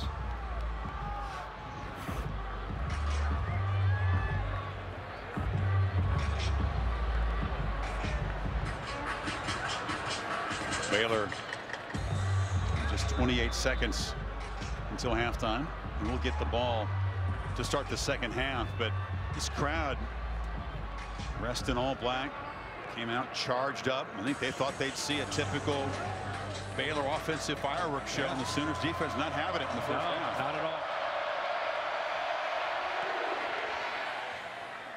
This is Corey Coleman. He's going to bring it out. Why not? Give it a go. Top receiver doesn't return kicks too often. He is knocked down hard. The Sooners have terrific coverage units. There's a flag down. Daniel Brooks, one of the backup linebackers, was down there to knock Coleman down. We'll check the marker. There is no foul for a block in the back on the play. It's first down. Northwestern Mutual presenting college football playoff selection committee rankings. Clemson struggled a bit, but won by 10 at the Dome, survive and advance. Ohio State workmanlike. Iowa with a 10-point lead over Minnesota. There's Alabama with that one loss. Another impressive win. Stanford down 5 to Oregon in that rivalry game in the Pac-12 North. See LSU after the loss last week in Tuscaloosa, struggling against Arkansas. August came out and they got a little bit of a fracas with LSU pre-kickoff in Baton Rouge tonight. Now, so far they're backing it up. So Stidham heaves it near side, and the catch is made. Katie Cannon, one of the speedsters, knocked down short of the 30, and they'll move the chains 14 seconds a half. Let's see if they're able to try maybe one more shot here. But Oklahoma's defense. Cannon again, tripped up, dives, tries to get out of bounds, and does at the 33. With 7 seconds left. They have been able to keep 7 defenders against the pass in coverage for most of the game. And they've taken away Stidham in this explosive passing game. And they're saying, you know what, if they're going to move the ball, it's going to be Shock Linwood. We'll take our chances with our talented defensive line and linebackers against the running game. But they're not going to hit the explosives downfield in the pass game. Stidham will just flip it again to Cannon. And with 1 second on the clock, Baylor will have one chance to heave it down. Now they're talking about it, whether or not the catch is going to count.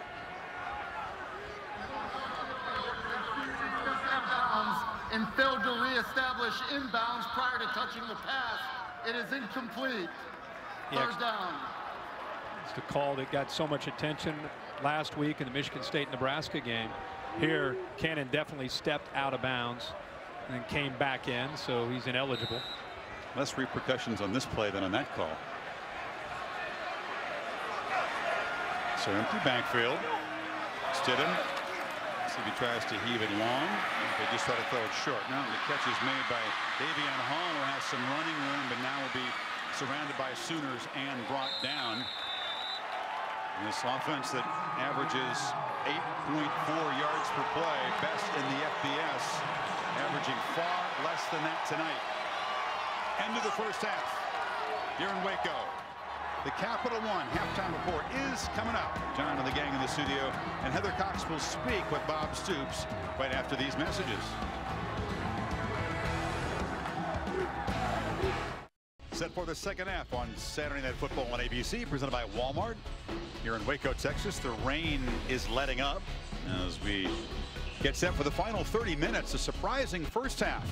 Surprisingly defensive. Oklahoma with a 20-13 lead. Chris Fowler back with Kirk Herbstreit.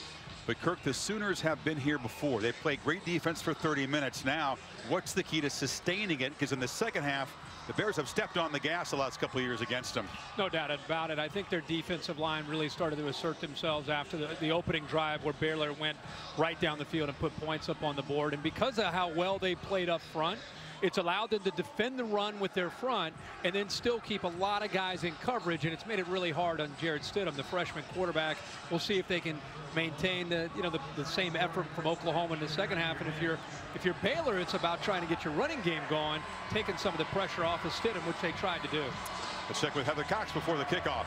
All right, guys, I talked to Art Browse, who was frustrated with the rhythm, said we just got out of rhythm, out of sync early. We never got back into it, and that turnover really hurt momentum. One last night, guys, keep your eyes on quarterback Jarrett Stidham. Art Browse admitted to me that he got banged up in the first half. He's dealing with a very sore back, but will continue in the second half. They don't want to get this guy hit because there really is no experience behind him. The Pacific Life game summary, big first half for Sterling Shepard, again, who missed last year's game with an injury. Yeah, 9 receptions at 118 yards. He's putting his heart and soul into this effort, providing the leadership. We talked about Jarrett Stidham, 9 of 13, but the Sooners keeping everything in front of them. Very few passes. This is one of the few passes downfield where they hit Jay Lee, and that's what they're going to try to do here. Try to hit some big plays in a pass game. Stidham takes a shot. That sore back won't feel any better after that big blow from Matt Romar. And remember, we have Matt Diamond out of the game for kicking a Baylor player, so Romar, along with Charles Walker, have got to get it done in the middle. And much like the way most of the first half went, again, that Sooner D-line. Linwood knocked down after a short gain. It'll be third and long. This is a Baylor offensive line that's given up only 9 sacks on the season. Crowd just not used to seeing this offense shut down. There's a murmur in this place. They need 14. You're going to see 7 in coverage here. Stidham takes a shot for Coleman. Fingertip catch, flag comes in. He's knocked out of bounds near the Oklahoma 40. Let's check the marker. That's got to be pass interference, I think, on the Sooners, and Will Johnson trying to prevent Coleman from getting around him. Got hand fighting that goes on down the field. Defensive back and receiver. Prior to the pass, holding, defense, the penalty is declined. Result of the play, first down. And you could see that Jordan Thomas, who Oklahoma wants to have on Coleman, with the formation, they somehow got Coleman matched up with the nickelback Will Johnson, and that's a matchup they'll take every time. Quiet first half for Coleman, only 2 catches for 14 yards. He got 37 on that third down play. Now Linwood is just mobbed and slammed down by Charles Tapper. Another loss on first down. Well, again, I can't say enough about the way this defensive line is playing. You're talking about not only going up against a team that can score, but you have a veteran Baylor offensive line, a physical back in Shock Linwood, a team that's averaging 300 yards a game on the ground, and Oklahoma, with the rotation and athletic ability, winning that battle. Linwood has a crease. Just tackled at the ankle there by Alexander. Prevented a bigger gain. It'll be 3rd and 4.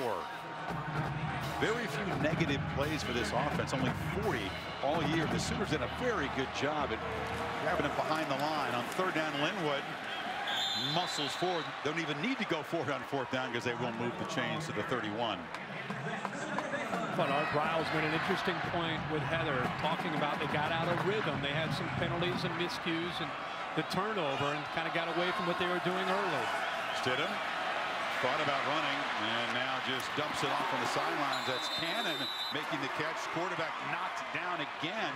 Completion to the 25. And they brought a late blitz from Stephen Parker, the nickelback, to right there, number 10. He leaves Cannon. Stidham eventually sees that. He probably should have gotten that out there a little bit earlier to Cannon, but he did take a hit by Parker. Linwood tries to cut back. Gets the edge. Shock Linwood. Another cut down inside the 10. First and goal Bears. So I think that's what makes Shock Linwood so good. This play is designed to go to the left. It's a counter play. He's going to follow his lineman. But look at this. This play is supposed to go here. He cuts it all the way back because of the vision and the feel that he has there. Does a good job of coming off of that. See, all the way back. The play's designed to his left. Looking for a third touchdown and getting it is Devin Chafin.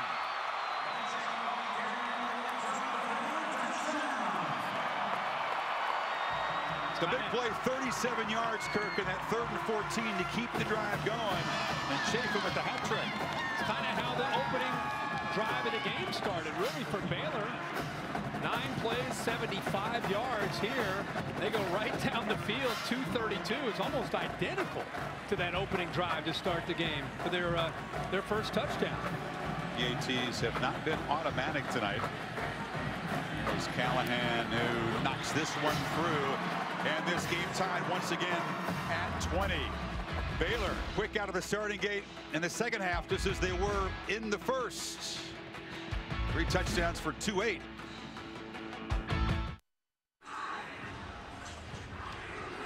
The bridges across the Brazos normally lit up green and gold for Baylor home games, but red, white, and blue tonight, the colors of the French flag, in support the memory of the victims of the terrorist attacks. More than 125 killed in that city.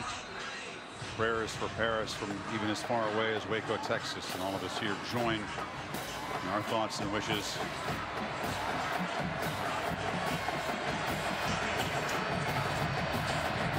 $20 apiece.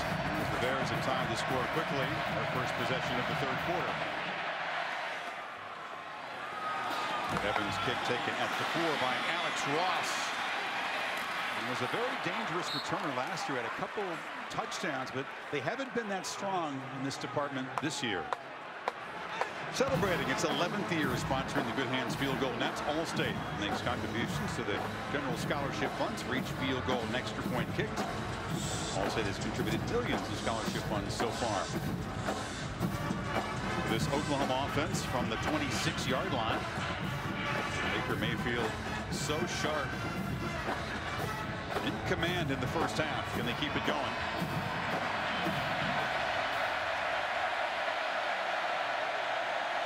Rain is almost stopped, which is good news for both offenses. Ryan bounces off a man, gets to the edge, just runs through the tackle of Stewart, and they'll move the chains. Heather? Well, some defensive news for Baylor. As you'll recall, defensive taker Bo Blackshear injured his right knee in the first half. They evaluated it at halftime. He will not return. Also, starting safety Orion Stewart is out there, but battling back spasms. Heather, thank you. Byron Bonds, one defensive tackle, already out with a knee strain. Now Kirk Blackshear unable to return. Heather reported that Oakman is dealing with a couple of lower body injuries. And now look at this. You have Andrew Billings down. He's going to get up. He's been fighting through an ankle injury for the last few weeks. Sure has. Still not 100%, he told us.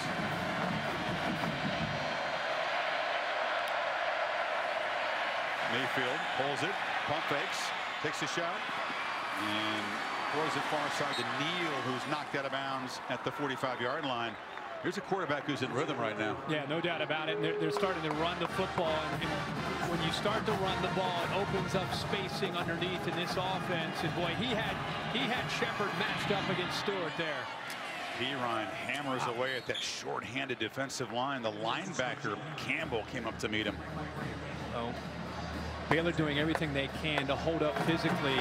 The strength of their defense is their defensive line, but they're beaten up. Which means the linebackers and safeties are going to have to get more involved. Mayfield escapes, has room. Mayfield to the 30, shows the speed, gets the corner, knocked out down inside the 10. Blanchard finally ran him out, but another big play from the quarterback. I'm telling you, we've not seen an Oklahoma Sooner quarterback that brings this kind of life to this offense in years. His creativity, look at the effort. He's not going to give up on this play. He's not looking to slide. He's picking up as many yards as he can. 34 of them on that scamper. First and goal. Great block downfield by Westbrook to help him give him more yards.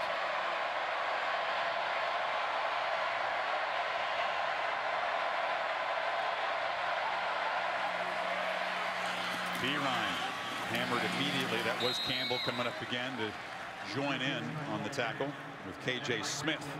As much as the Oklahoma defense has taken the brunt of the criticism about why they can't play with teams like Baylor or TCU, it's really been more about the offense. Tonight's a different story with Mayfield and company. Second and go. Mayfield has it. Throws near side off the hands of Mark Andrews, the rangy freshman receiver. It was a big red zone weapon for the Oklahoma team. Tried the back shoulder fade to the bigger freshman. It's 6'5" to go up there. Ball's in perfect position, and Andrews just unable to hold on to the football. It's exactly where you want to put it if you're a quarterback. That back shoulder fade with a 6'5" receiver, you put it up in the air. It's almost like a rebound. The timing was good. He just lost his footing and his balance, couldn't hold on to it. Third and goal.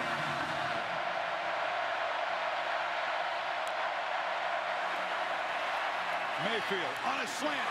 Touchdown. Shepard went down low, scooped it up, and Oklahoma takes the lead again. Chris, look how Baylor's walked up. They're blitzing, which creates a nice big void right behind the blitz. Baker Mayfield has time, finds it, waits for the right moment. You'll see Blanchard go up in the air. He throws it right behind him, right low and away where it needs to be. Conversion good. Shepard now 10 catches, 125 yards, and 2 touchdowns. And Stoops' offense converts again in the red zone, back up by 7.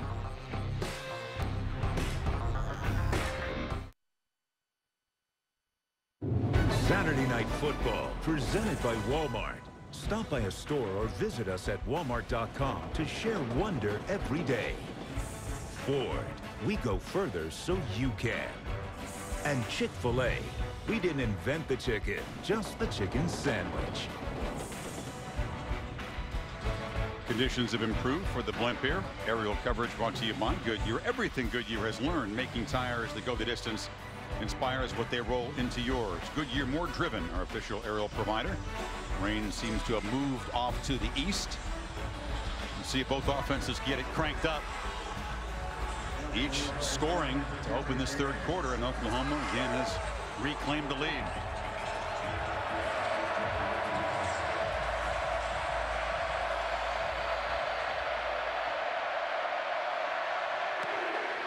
Wisconsin drives it into the end zone. Most of his kicks are touchbacks, and that one is as well.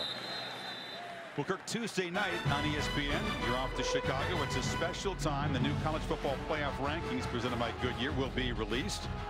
Reese, you, others, I guess, from the United Center in Chicago between games of the Champions Classic.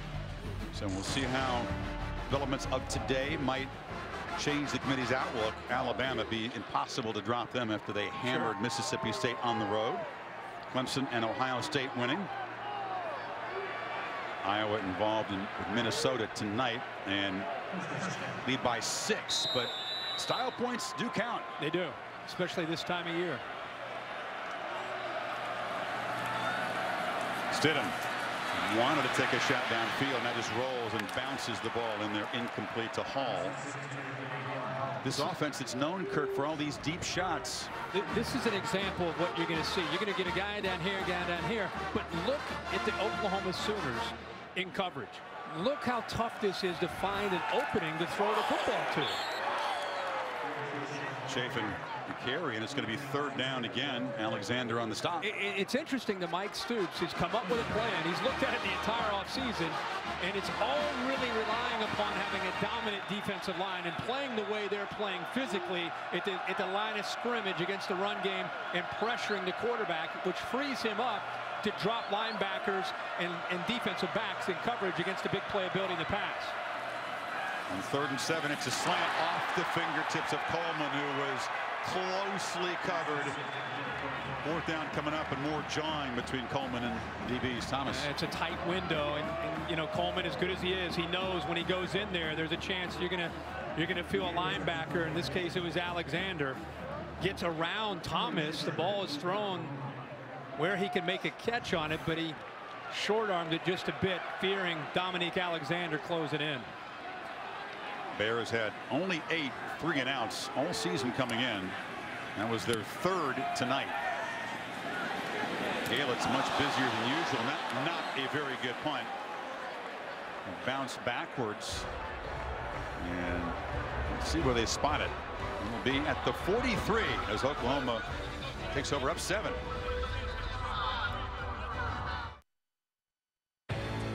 Chicago, my town, where past champions will clash. All I want is everything you got, so give it all.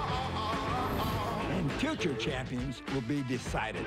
The Champions Classic and College Football Playoff Top 25, all live from Chicago Tuesday on ESPN. The 27-yard punt. It was a funky into it. Watch Dakota Austin, number 27, down in coverage, and boink, right off the helmet. Lucky that ball happened to bounce out of bounds for Oklahoma. You imagine if that bounced back into the field of play? Been a line ball instead. Oklahoma at the 45, trying to build on the 7-point lead. Mixing the running back at the bottom of the formation. It's Pirine who's got it, makes a cut. Samaje Pirine in the clear. Stiff arm, still running. Touchdown, Oklahoma. 55 yards. And the Sooners go up 2 scores.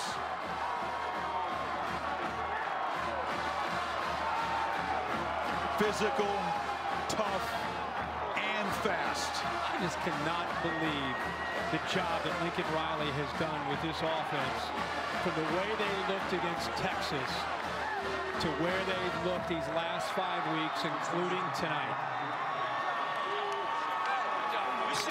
This team had 67 yards rushing against Texas. His longest run allowed by Baylor this year. And give Lincoln Riley credit here, Chris, because look at the formation. He's got Shepard over here. By doing that, he gets a linebacker and a safety over here. There's nobody in run support on this side. And the reason that's important is once he gets through, you got a blitz right there. You get a nice block from the right tackle, Samia, and it just frees it up. And I'll tell you, the big fella has speed when he gets out into the open field. But look, there's nobody there. Blanchard blitzes. He gets picked up right there. And there's nobody left because the formation moved the safeties into the boundary. And here's a look at pylon camera. Samaje steamrolling into the end zone. It's short-handed Baylor defensive line down Blackshear. Already missing Bonds, Oakman, and Billings. Both of them banged up. Beginning to wear, and you're right, Lincoln Riley calling a terrific game. It really is. And Casatati, the right guard. Samia, the right tackle. Both with 2 blocks to spring Pirine loose, but it was the formation and moving the safeties and linebackers out of position that really opened that up. Thompson again drives the kick deep, and Chris Blatt's going to bring it out. Knocked down across the 15. ESPN's got you covered tomorrow morning. NFL Insiders Sunday edition at 10 Eastern. Sunday NFL Countdown with Boomer and the gang at 11. Also on the Watch ESPN app. So now, Kirk, Jarrett Stidham, second start of his career, the first one at home in this big showcase game, facing a 2-touchdown deficit. Composure. Art Briles has been here. He understands. You just got to keep sticking to the game plan and doing what you do. The blink of an eye, they can get back into this game. But they've got to start to challenge their offensive line to start winning some battles up front, because they've been losing to that defensive line. First down run again. It's Chafin, who's wrestled down by Zach Sanchez. Stidham's had a couple of big plays. Got off to a slow start. Obviously, the big 34-yarder in the last touchdown drive to Coleman was key.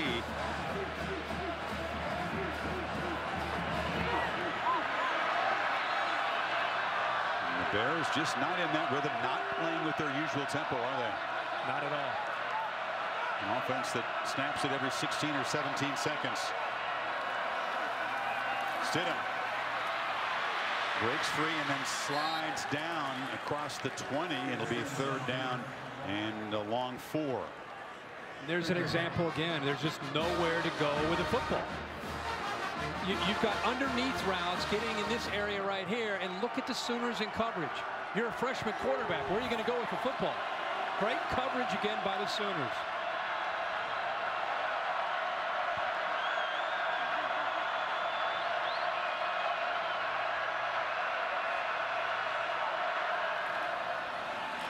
They try the middle. Nowhere to run. Chafin is stacked up.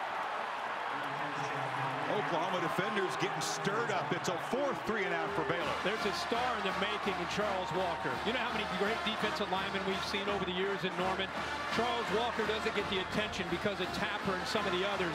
But right off the edge, 97. It gets extension, uses his quickness and speed to go right by Pat Colbert, a senior.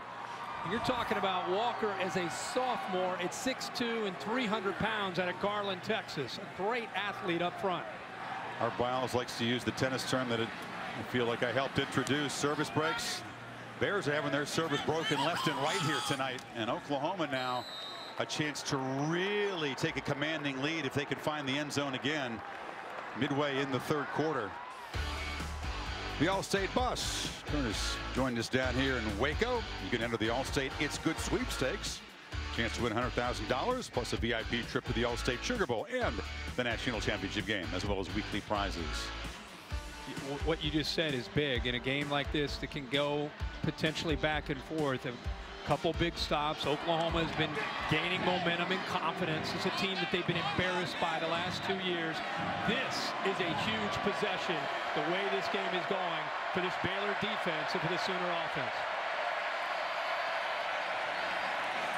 It's Pirine as they try to tenderize that shorthanded defensive line. Heather? Chris, the injuries for the Baylor defense continue to mount. Now, starting safety Chance Waz just went into the locker room. He has got a left shoulder injury. They're evaluating it. Right now, they're recalling his return doubtful. Remember, last week he had a neck strain. Right now, that same area being evaluated, Chris. And it was. You're right, was knocked out of the Kansas State game. A hit from his teammate Stewart, who Heather also said is playing hurt. Well, you're right, Kirk. There's some urgency for this Baylor defense that's used to playing with the lead and protecting the lead, and now a bunch of guys out, a bunch of guys hurting. Phil Bennett's doing everything he can. He's had to move some people around, even when he came in tonight. 56, KJ Smith is him holding his thumb open, but he's a defensive end. They've had to move him down to play defensive tackle some. This would be big for the Bears if they could get off the field here on 3rd and 4.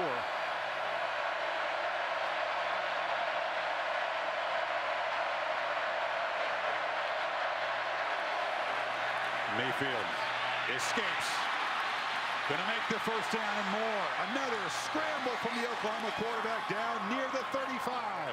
Tell you what, man, this kid has got something special. This kid is special. 3rd down, you're going to play man-to-man. He's got mobility, he's got feel, he recognizes it, takes off, and picks up the 1st down. Pirine hammers ahead and escapes and is tackled just as he was trying to get momentum by Sells. Well, I thought he might pull out of that. And look, Chris, I thought he looked like he was down. This guy has such balance. Watch him run. Low center of gravity, somehow sneaks out of there.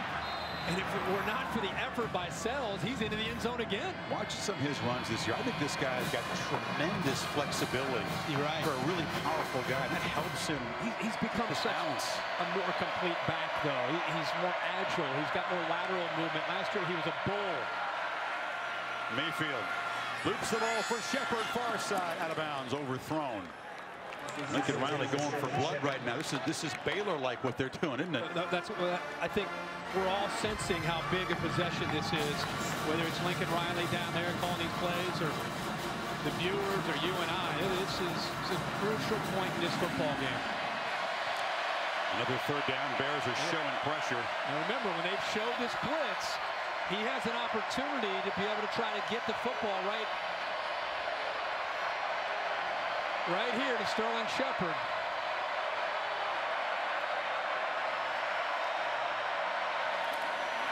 Mayfield instead takes a shot far side. Jump ball broken up. Ron Neal very well defended. That was a terrific play by Ryan Reed, who's a backup corner.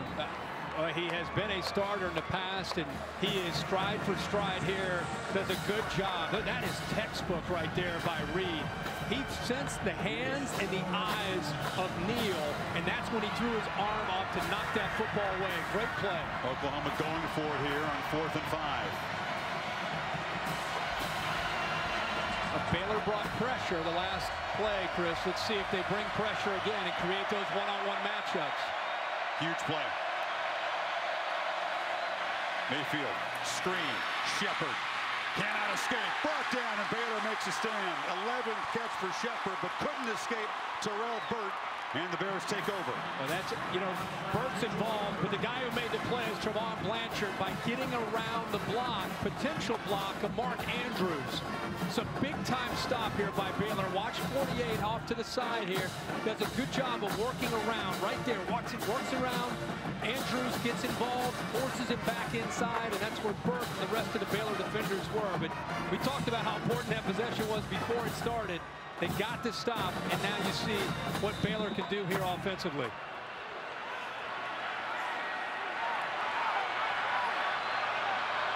Can they find some rhythm with this true freshman quarterback? Play action on 1st down. Nowhere to throw the ball. Sidham backpedals and now just chucks it into the Oklahoma bench. Again, great coverage. Yeah, 7 guys in pass coverage. Mike Stoops, I know he's upstairs looking down, watching this.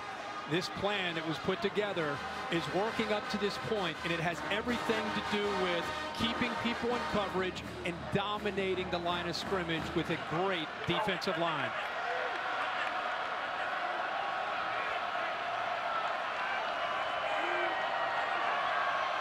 Coleman is to the left of the formation. Chris, usually you have to commit numbers against Shock Linwood in the running game, and it leaves you vulnerable in one-on-one opportunities in the pass game.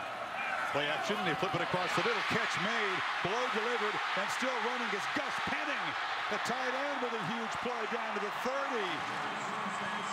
As Bryles dials up a little deception. And he came right out of the backfield, right here. He looks like he's going to lead block, and then actually just sneaks behind the linebacker, Alexander. The ball had to be thrown in a hurry because of the safety that Ahmad Thomas coming in so quickly, and that's exactly what he does. He reads it, feels it, gets the ball thrown in a hurry. It was only physical Penning's tackle there. Yeah, only Penning's 5th catch of the season. You can see the volatile Mr. Stoops, who's much calmer in the booth than he is in the sidelines, looking down as Penning is attended to and now helped to his feet. 250-pounder. Comes from Michigan. Not many guys in this Baylor roster from outside of the state of Texas. He is a big target. 6'6", 250. Sure, pretty good wheels after the catch, didn't he? Well, a lot of space, but ran over Ahmad Thomas and then did show some speed. Gotta love how Baylor just kind of keeps pecking. They keep looking, they keep trying to find it. It's not working in the run game. Coleman's not necessarily working. They decide to go to Gus Penning, who has 4 receptions on the year. Sneak him out of the backfield. They just keep trying to find a weakness in your defense. Big Laquan McGowan, number 80, is lined up in the backfield. 39-yard gain sets him up on 1st down. Sit him with a punt fake. The end zone. Jay Lee is wide open and dropped it. Right off the hands of the senior receiver. Should have been 7. A stutter and go on an island against Zach Sanchez, and he had him. He gave him a little stop and go. And it was right through his hands off the face mask. But Zach Sanchez, who's a little bit of a guesser, jumped the route early, and it was very easy for Lee to get around him. He just dropped the ball. Linwood runs forward, and again, when you're trying to make up a 14-point deficit, drops like that amplify the importance if Baylor can't find the end zone on this drive. That'll be one they'll remember. As the quarterback saying, This is 3rd down, but obviously 4-down territory. Linwood chased down by Stryker for a loss. Eric Stryker makes his first big play of the night. Not just a sack master. You have Stryker involved. You also have the middle linebacker, Jordan Evans. Here's Stryker. He's going to attack. He sees the formation. There's not a tight end there. It allows him to collapse in a hurry. Shock Linwood never had a chance with that closing speed of Eric Stryker. Makes this 4th down play a little more complicated. They now need 8 yards after the loss. Stidham on a slant. Cannon makes the catch inside the 5. 1st and goal. Clutch for Katie Cannon. And the quarterback. The middle of the field is wide open. Watch the ball, and there's the arm strength that we've talked all week about from Jarrett Stidham. Bears wanted to play fast, but a Sooner is down on the field. Another look at the catch. And look at the arm strength. That ball is thrown, as we say, on a rope there between the safeties, behind the linebackers. This is where they like to attack. They get their speed out in space. They love to come into the middle behind those linebackers. Here's his arm strength. It's that tight spiral we've seen from him. It's Charles Tapper, who's down for the Sooners, star defensive lineman, but Stidham's been clutch. They had the 3rd and 14. They got the big gain in the last touchdown drive, 23 yards on that 4th and 8. For a young guy, he does come across as almost unflappable as far as the pressure. It doesn't ever seem too much for him. You said it well, though, yesterday as Tapper has helped up. It was so easy for him, almost effortless in his first start, a tough environment. But listen, for any quarterback, much less a true freshman, you're going to have those nights where suddenly it's not going to feel as easy as effortless, and you have to work through it. No, and we were watching him practice. He's loose. He's confident. He's been here since January, and rolls out in Manhattan, Kansas, throws 3 touchdowns, over 400 yards, and kind of a walk in the park. You knew tonight against this Sooner defense would be more challenging, but you got to be impressed with the young guy and the way he's just kind of hung in there, and he's given his team still a chance to compete to try to get back in this game. So 1st and goal, the big truck. McGowan, number 80, shifting around. He's on the left end as an extra offensive lineman / tight end. And now a timeout taken by Oklahoma. Baylor tries to cut into this lead when you come back.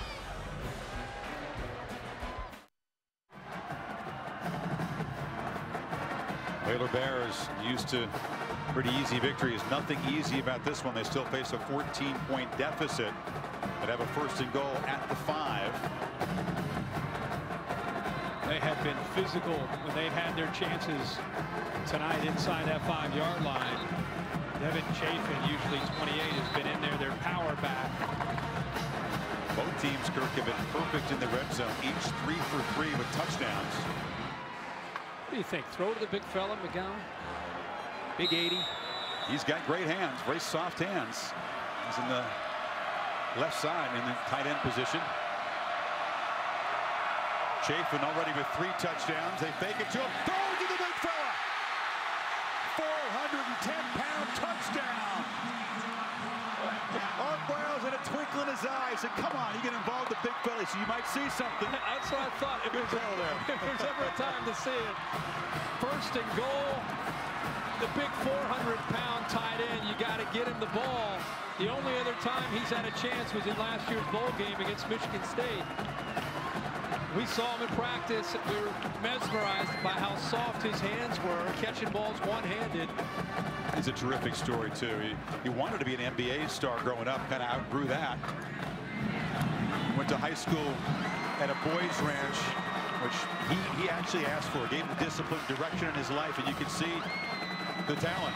Soft hands, good feet for a big fella, huge fella. And it's actually a really good call because they're not anticipating him sneaking in behind. They're thinking that Chafin's going to run the ball. So he just does a nice job there. Just shows a little bit to Devontae Bond right here. Just gets his hands up and then just comes off of him. Stidham gives him a little time, has the patience there to be able to get him. Takes a little bit of time for 400 pounds to get around. you know when you score a touchdown, you try to lift up the guy that scores. Are you kidding me? They tried to. Who's trying to lift him up? They tried to lift Laquan. Oh! Durango got him up. Heather, what do you got? Hey guys, Laquan McGowan is large, as you guys talked about. He wears a size 21 shoe, but during games, he squeezes into a petite size 18. He says even though his toes are pinched, it helps him run faster, and that his correct shoe size feels too heavy on the field. And when you're younger, imagine trying to find a size 21 shoe. He was competing in sports, asked the Dallas Mavericks for help, asked the Cowboys for help.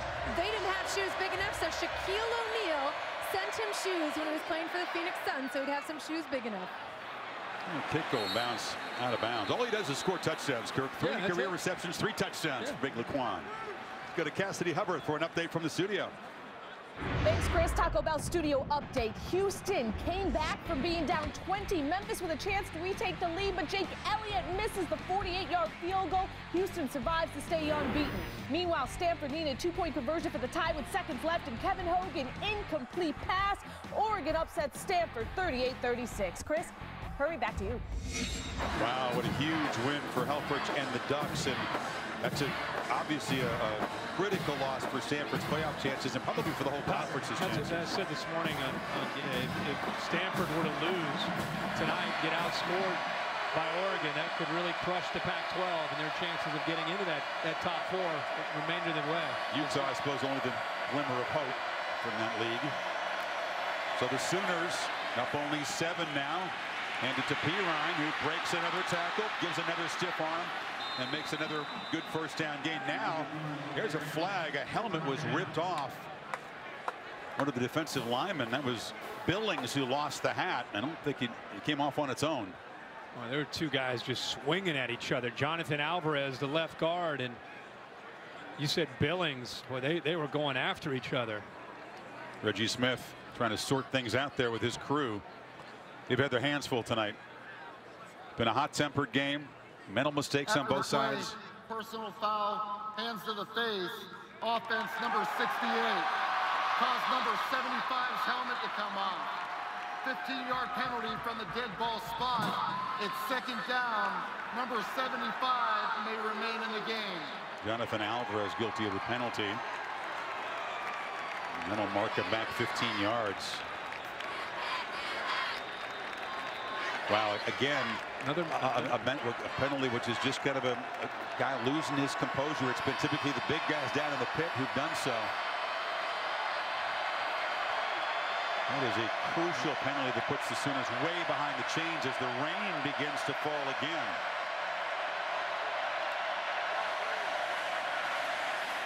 Mayfield rolling out. Under pressure, and just throws it away. Blanchard is at a big night, was given chase. 3rd and 20. Tried some misdirection with that fast-flowing Baylor defense. The Bears in that speed able to chase Mayfield down, and now after that huge mistake by Alvarez, probably just run the football here and try to avoid a mistake.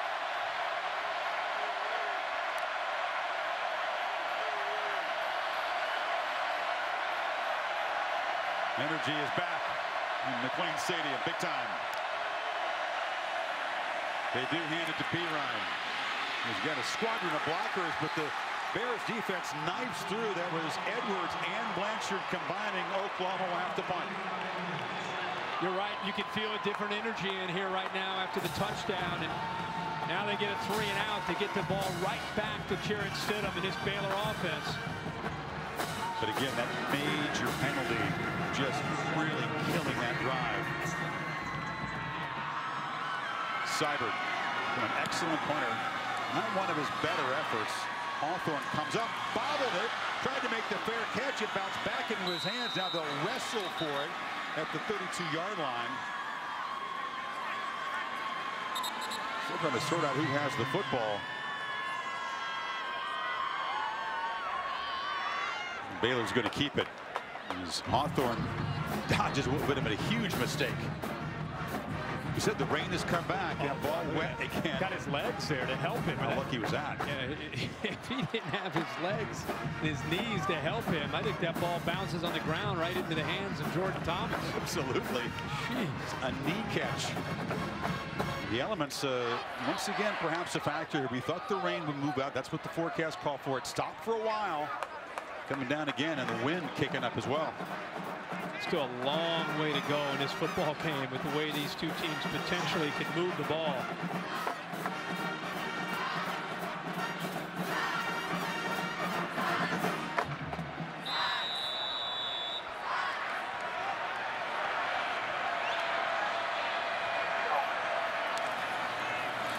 Linwood, there's some hesitation.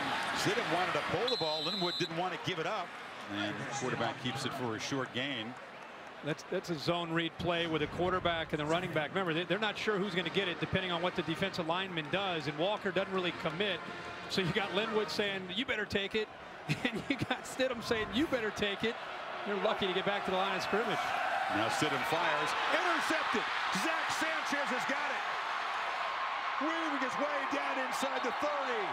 A miscommunication between receiver and quarterback, and Sanchez makes a big play. That's exactly right. Katie Cannon not on the same page with the young freshman Stidham. And in this offense, this is about timing, and Stidham gets the ball out. He read a certain coverage. There's a lot of adjustments to coverage. Cannon didn't even know the ball was thrown. He runs a quick slant. And Stidham expecting something else because of the coverage that he saw. You can see the ball is thrown. Cannon has no idea. Part of Baylor's offense, again, is the receivers and the quarterback being on the same page and reading the coverage together. Here, the receiver read one coverage, the quarterback read another, not on the same page, and Sanchez is waiting for that interception. It's his 4th pick of the year. He's been nursing an ankle trouble. You can see at the end of the play as ankles kind of got rolled up. The alpha of that secondary sets the Sooners up at the 28. And Mayfield wants to take a shot on first down. Loops it downfield. Shepard makes the catch down to the 12-yard line. Well, that is and he's now slow to get up. That's a big arm. You're throwing that in the college game from the left hash all the way to the sideline, and he throws it again on a rope with a safety that time. Burt has no chance to come over and make a play on the football. Two-back look on first down. Low snap. And that play didn't work from the start. Mixon is dropped for a loss, but the timing thrown off by the snap. Again, this Baylor defense trying to come up with a stop. Final minute of the 3rd quarter. You're right. That had a weird feel from the beginning here. It really didn't have much of a chance. Baylor all over it. With the timing, you're right, because of the snap off. Young made the tackle for a loss of 3 yards. Second down, clock at 15 seconds in the 3rd quarter. Rain picking up even more now. Mixon wants to make the edge. Cannot hit hard. Another loss. Consecutive losses as Jamal Palmer came up to hit the running back, and tempers flare again. Mixon lost his helmet. This defense is flying around right now. How about Sells, Chris? How physical he is stepping in for Stewart. Well, Oklahoma threatening up 7 as the rain falls in Waco. A hot-blooded, hard-hitting, surprisingly defensive game. Back for the final quarter after this message and a word from your local ABC station. Water resistant to be awarded to the winner, of course, January 11th in Glendale, Arizona. Baylor still bothered they weren't given a chance to compete for that trophy last year. Trying to make their playoff case with a win tonight. But Oklahoma trying to build the lead as we begin the final quarter. 3rd and 14. They got to get down to about the 2-yard line. Empty backfield. Bears back out, rush only 3. Mayfield looking for somebody. Still looking, fires, end zone, broken up. Tried to get it to Mark Andrews, who's had a couple of opportunities. He's holding his left arm. Wells was in coverage. It's fourth down. Mayfield did everything he could to keep this play alive and eventually finds Andrews, who has a chance here. It's the second time tonight we've seen the young freshman have a chance to make a critical play. That's a beautiful view of it right there. But unable again to squeeze the ball for a first down, maybe a touchdown there. He's been a reliable target with 6 touchdown catches. So instead, Seibert from 33 to make it a 10-point game. And he knocks it through. So Baylor, 13 seconds into the final quarter, once again down by double digits.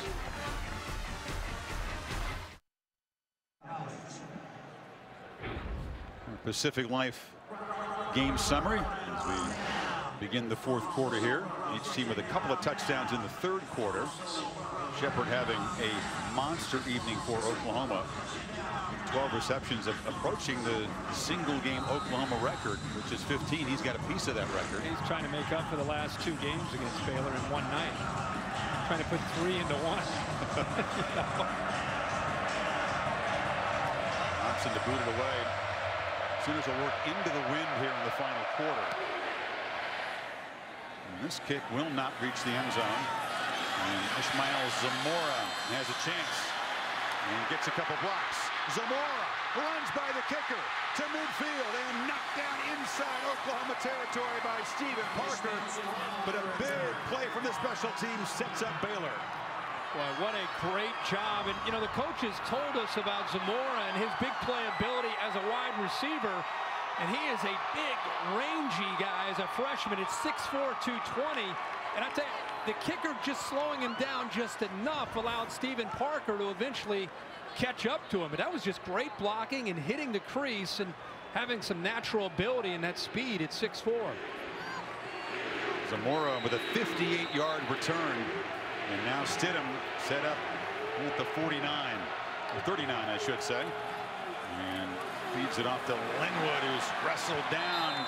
Jordan Evans came flying into the backfield. And that reoccurring theme with Oklahoma's defensive line and linebackers doing a very good job on early downs of pinning their ears and attacking that offensive line, that veteran offensive line, getting off of blocks and getting into the backfield. Linwood on 2nd and long. He hesitates to be dropped. You just don't see Baylor lose yards like this. I mean, you're talking about a back that averages 8 yards a carry and a team that averages over 300 yards rushing, and it's been tough sledding up there. This is another example. Look at the extension. Look at the linebackers closing, linemen getting off of blocks, and they're just chasing him down. 2 runs, lose 5 yards, and now Stidham facing 3rd and 15. And I don't care how good a freshman quarterback you are in this, and how good this offensive scheme is. 3rd and long like this is tough. Play action. Stidham hit at the 50 and slammed down by Tapper. What a stand by the Sooners defense after the big kick return set the Bears up. Well, Charles Tapper is in a sprinter stance.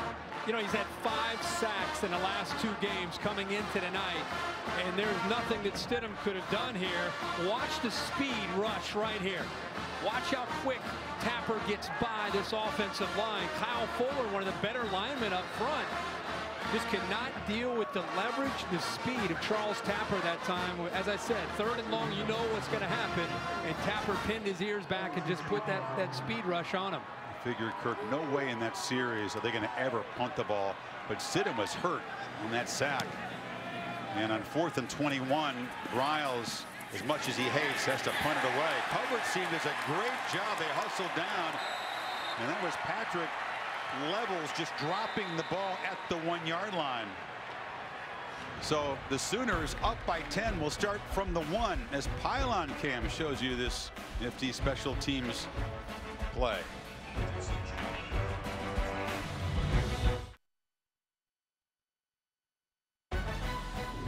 Saturday Night Football presented by Walmart. Brought to you by Pacific Life. For life insurance, annuities, and investments, choose Pacific Life. The power to help you succeed. Kay Jewelers, who would like to remind you that right now it's engagement season. And AT&T, mobilizing your world. Everything Goodyear has learned, making tires that go the distance inspires where they roll into yours. Goodyear, more driven, the official aerial provider of Saturday Night Football. Jarrett Stidham in obvious pain, trying to grit his teeth, not let his teammates see it after that sack by Tapper. Oklahoma takes over at the 3. They spot it there. That's where Levels first touched the ball, covering it. But here's Big Tapper hammering the freshman who, again, he's getting a taste of what college football is about. You can see him grimace right away. They don't really have any experience at all behind them. Chris Johnson's a sophomore that's not attempted a pass, and Bree's got to try to grit his teeth and hang in there. There's Seth Russell, the opening day starter, who was injured.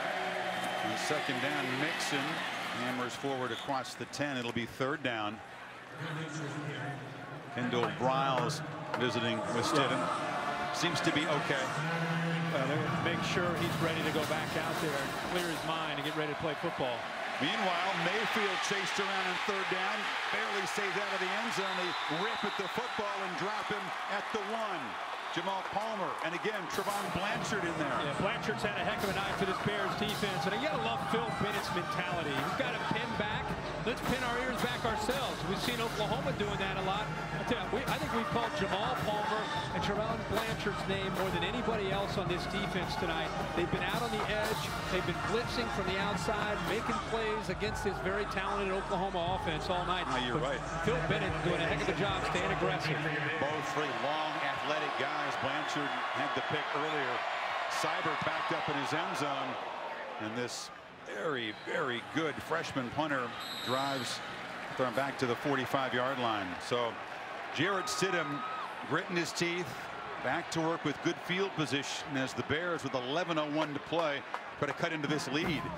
Remember, the Bears had the big kickoff return. It looked like they had some momentum, and then of course they end up having to punt. How important is special teams? They punted inside the 5-yard line. The Sooners go 3 and out, and now Stidham, even after the sack and the disappointment, they get the ball right back in plus territory. Still only down 10 with 11 minutes to go in this game. Stidham gained 28 pounds since he arrived in Baylor as an early enrollee. He was a skinny kid in high school. He's been rooming with 2 offensive linemen, including Spencer Drango. So maybe hanging up the O-line has helped him bulk up and survive hits like that last one. The first down throw far side. It's low, and Jay Lee couldn't come up with it. You know, we showed him grimacing. We showed him with a coat on with all the rain. We showed Kendall Briles talking to him, Seth Russell talking to him. The one thing we didn't see was him throwing. I was surprised. That's the first ball that he has thrown since he came off after he got body slammed by Charles Tapper, and that was not like him, the throw that he just made right there, as far as his accuracy and velocity. Here's a second throw. The downfield shot. Coming back for the ball is Cannon, and he's wrestled out for the first down. 2 Sooner defenders, Kirk, but didn't really spot the ball. Well, Parker never finds the football, and Cannon does a good job of coming back to the ball. It's a bit underthrown. You can see Parker's just lost in one-on-one coverage, and that's the matchup. Who's going to win those matchups on the outside? Give KD Cannon there. They got 27, and now Stidham tries to escape again. Loops the ball for the end zone. 2 receivers come to the area, and it's caught by Lee for a touchdown.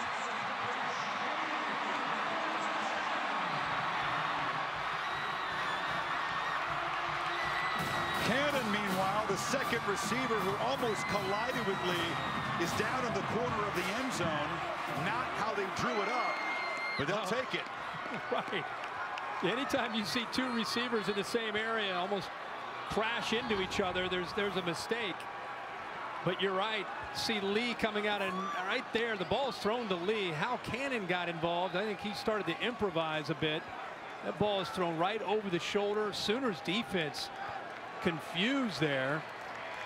Jordan Evans for Oklahoma was also hurt on the play. Cannon off from walking to the sidelines, but what a gritty drive for this quarterback.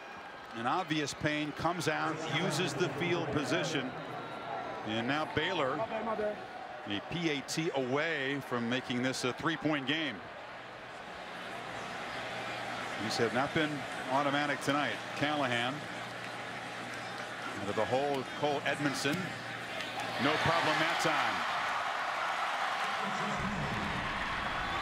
Tough guy quarterback showing his grit as the Bears fight back at home.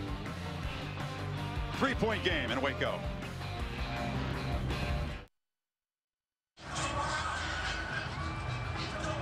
A soaked but suddenly much happier crowd here in Waco, jumping around on the timeout, trying to give the Bears some energy. A 3-point game that guys on the sidelines doing the same.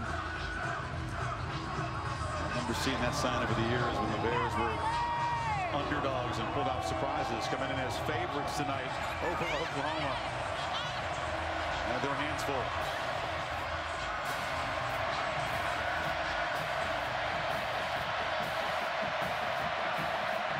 Evans with Reeves in his back, boots it to Ross, who will bring it out. Alex Ross straight up the middle, dragged down at the 23. Our LG V10 moments of the day. 2 unbeaten teams had to rally in the 4th quarter to stay unbeaten. Oklahoma State was down 17 at Iowa State. Came back to win by 4, outscoring the Cyclones 14-zip. Sets up the potential showdown at home next week against Baylor. Michigan, a late touchdown to force overtime, won it in double overtime in Bloomington. And Houston, they were down by 20 to Memphis in the 4th quarter, won 35-34 with a big rally late as the Cougars stay unbeaten. And Oregon knocking off Stanford on the road, ending the Cardinal playoff hopes.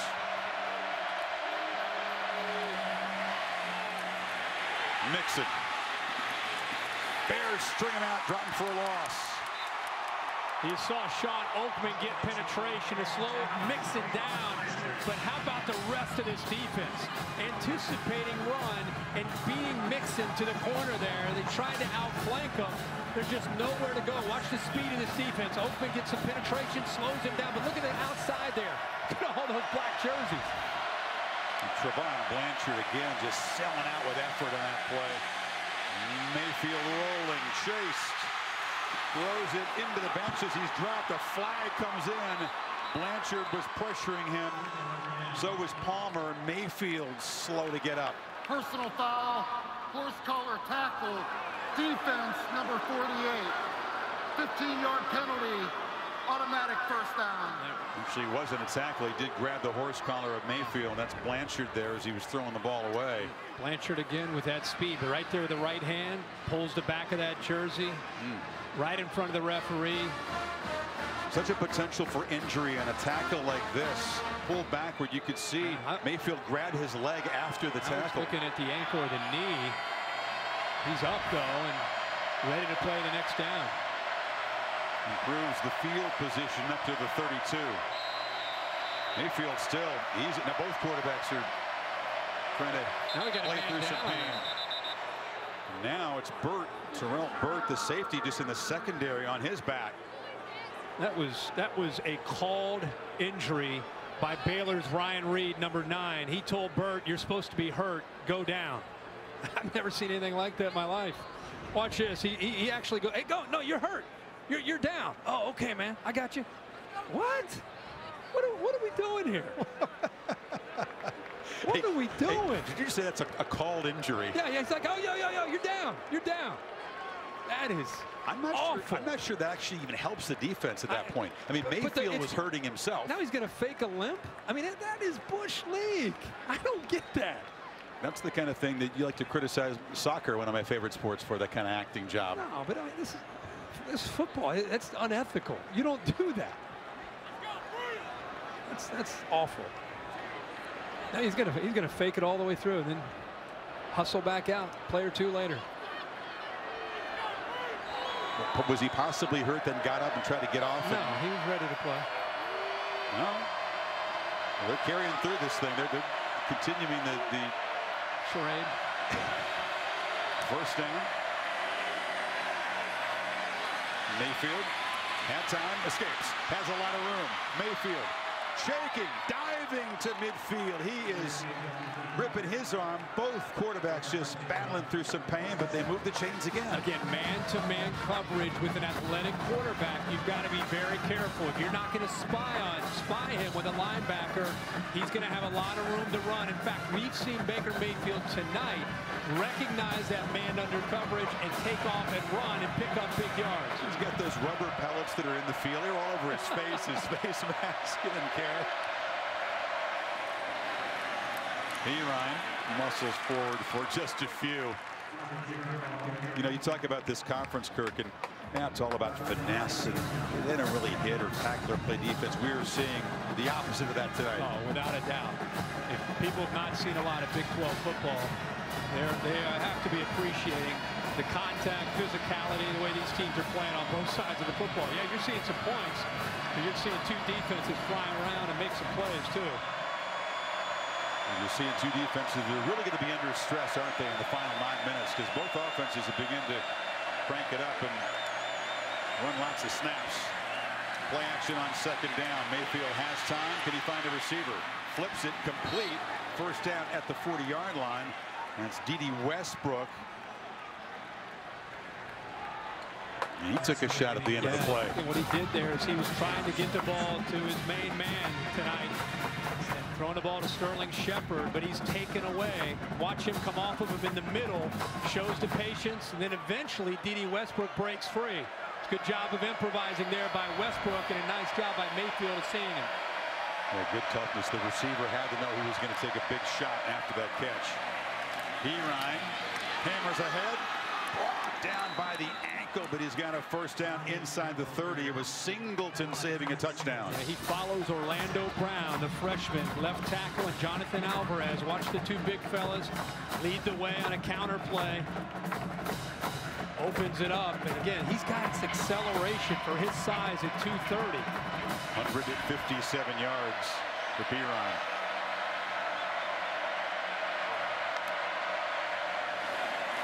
There's another first down run.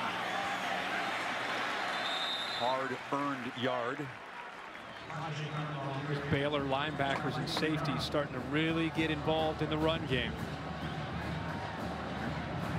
Doing everything they can to try to slow down Samaje Perine. It's a battle of wills with 7 minutes to go here in a three-point game.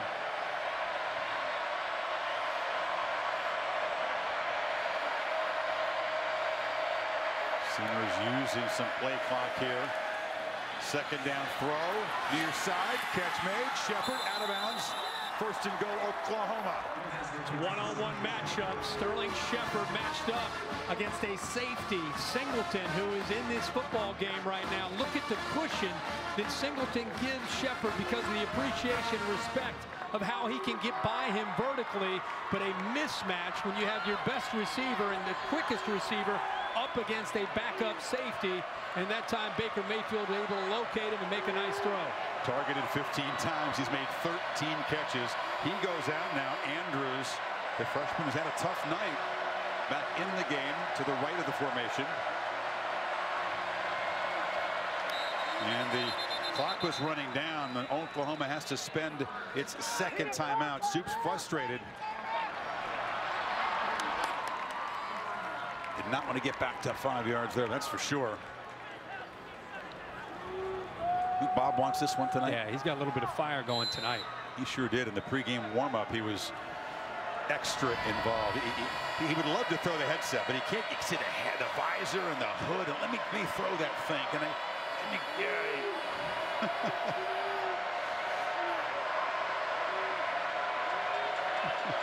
All tangled up. So they did not get the timeout. That's why I was frustrated. It was a delay. So first and goal, they sling it far side. Mixon cannot break a tackle. Muscled out by Blanchard again. Talk about a difference in what may transpire here in these next 2 or 3 plays, Chris. Under 6 minutes to go. You kick a field goal, you go up by 6, and you get Baylor the ball. You score a touchdown, and you go up by 10, and it's a 2-possession game. These next 2 or 3 plays are vitally important. What made that 5-yard penalty such a source of fury for Stoops?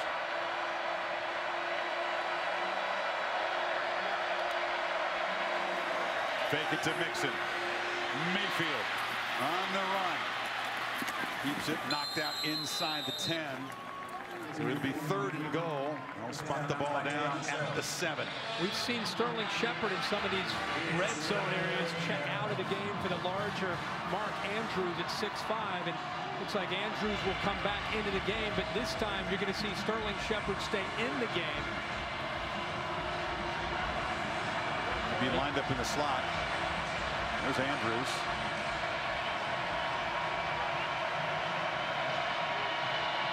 Third and goal. Another huge play.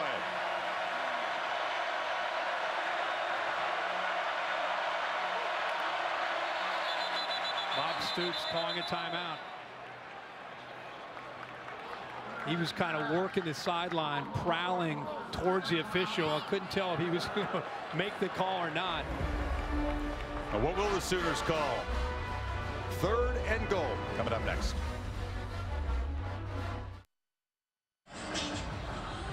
The Baylor defense has lost 3 starters to injury tonight. Orion Stewart and Chance Waz, both safeties, and Bo Blackshear trying to dig in deep, Kirk, on 3rd and goal.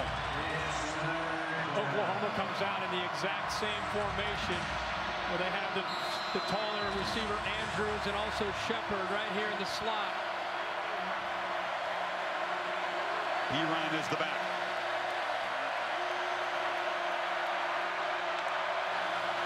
Bears rush only 3. Mayfield looking,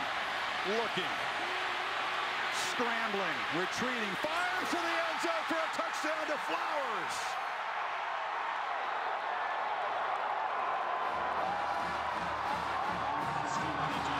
Extending the play, showing patience, and look at Trevor Knight, last year's starter, off to celebrate with Mayfield there. That play is kind of symbolic of the night in the season that Baker Mayfield has had for this Oklahoma Sooners offense. You thought he might give up on the play. You thought he might throw it away. But his H-back, who was in blocking, Flowers, talk about Mayfield's going to get the credit, but Dimitri Flowers was blocking.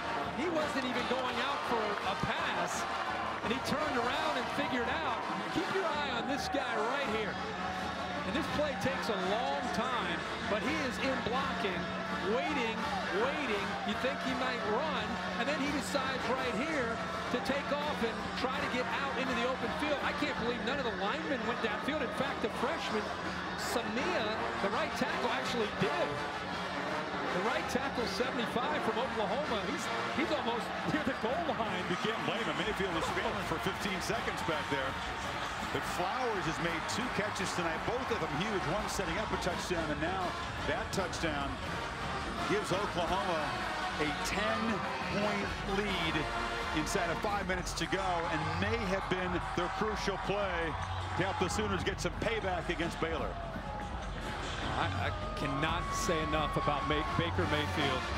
The energy, the heart that he possesses, and how his team feeds off of him.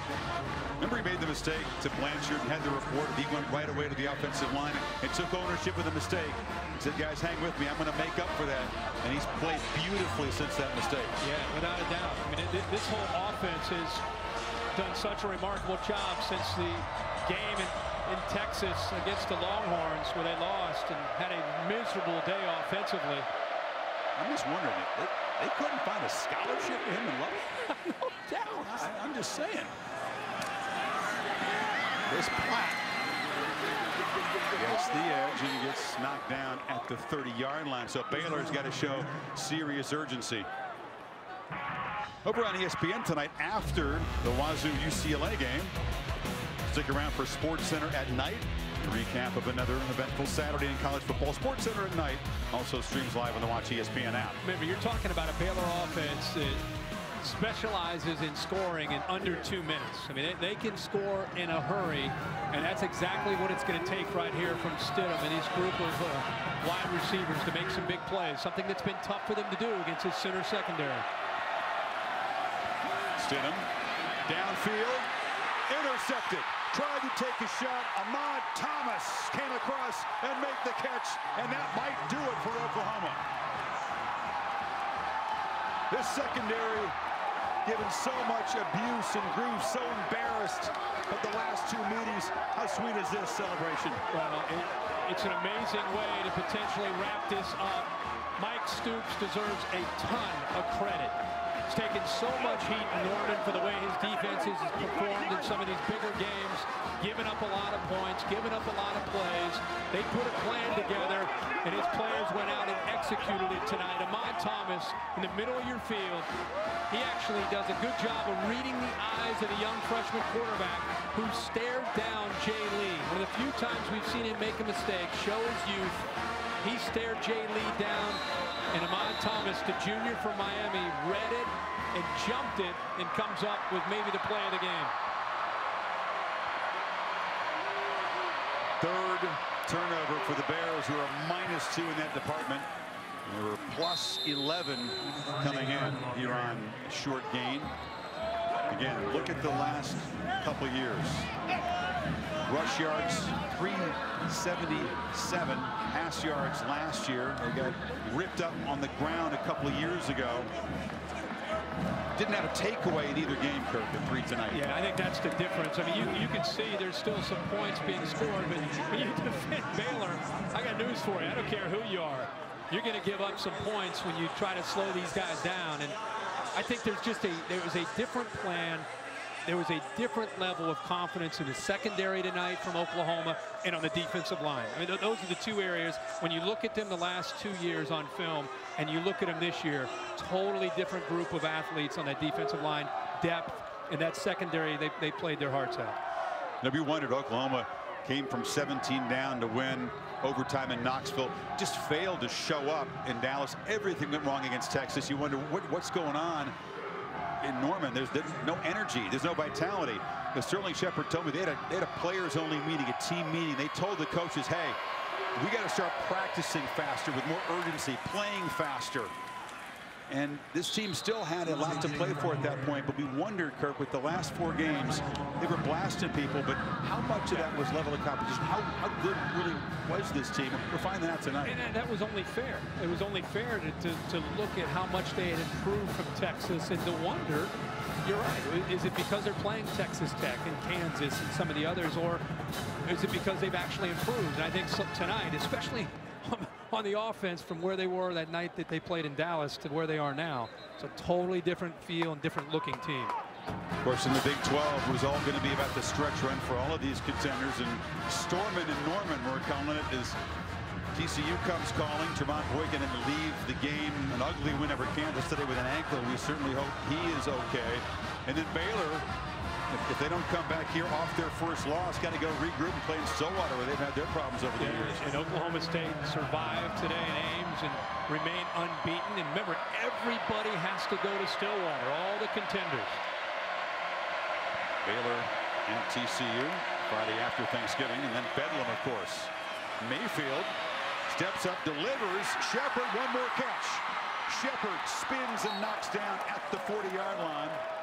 And Shepard within a catch now, equaling that school record for receptions in a game. He's got 14. Oklahoma not stepping off the gas uptown, are they? Sterling Shepard, a senior, a guy that probably could have come out last year.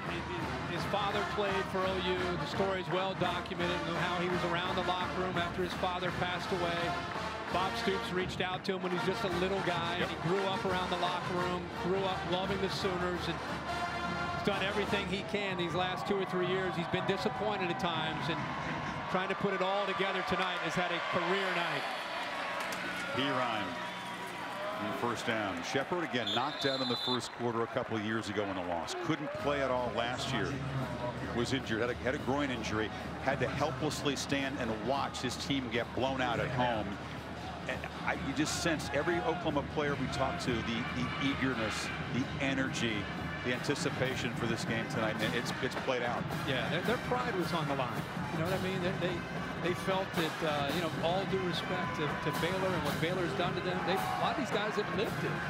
And they felt that, hey, we still have a lot of pride as a program, and we're embarrassed by what's happened. And let's go to Waco and see if we're good enough to beat a really good team.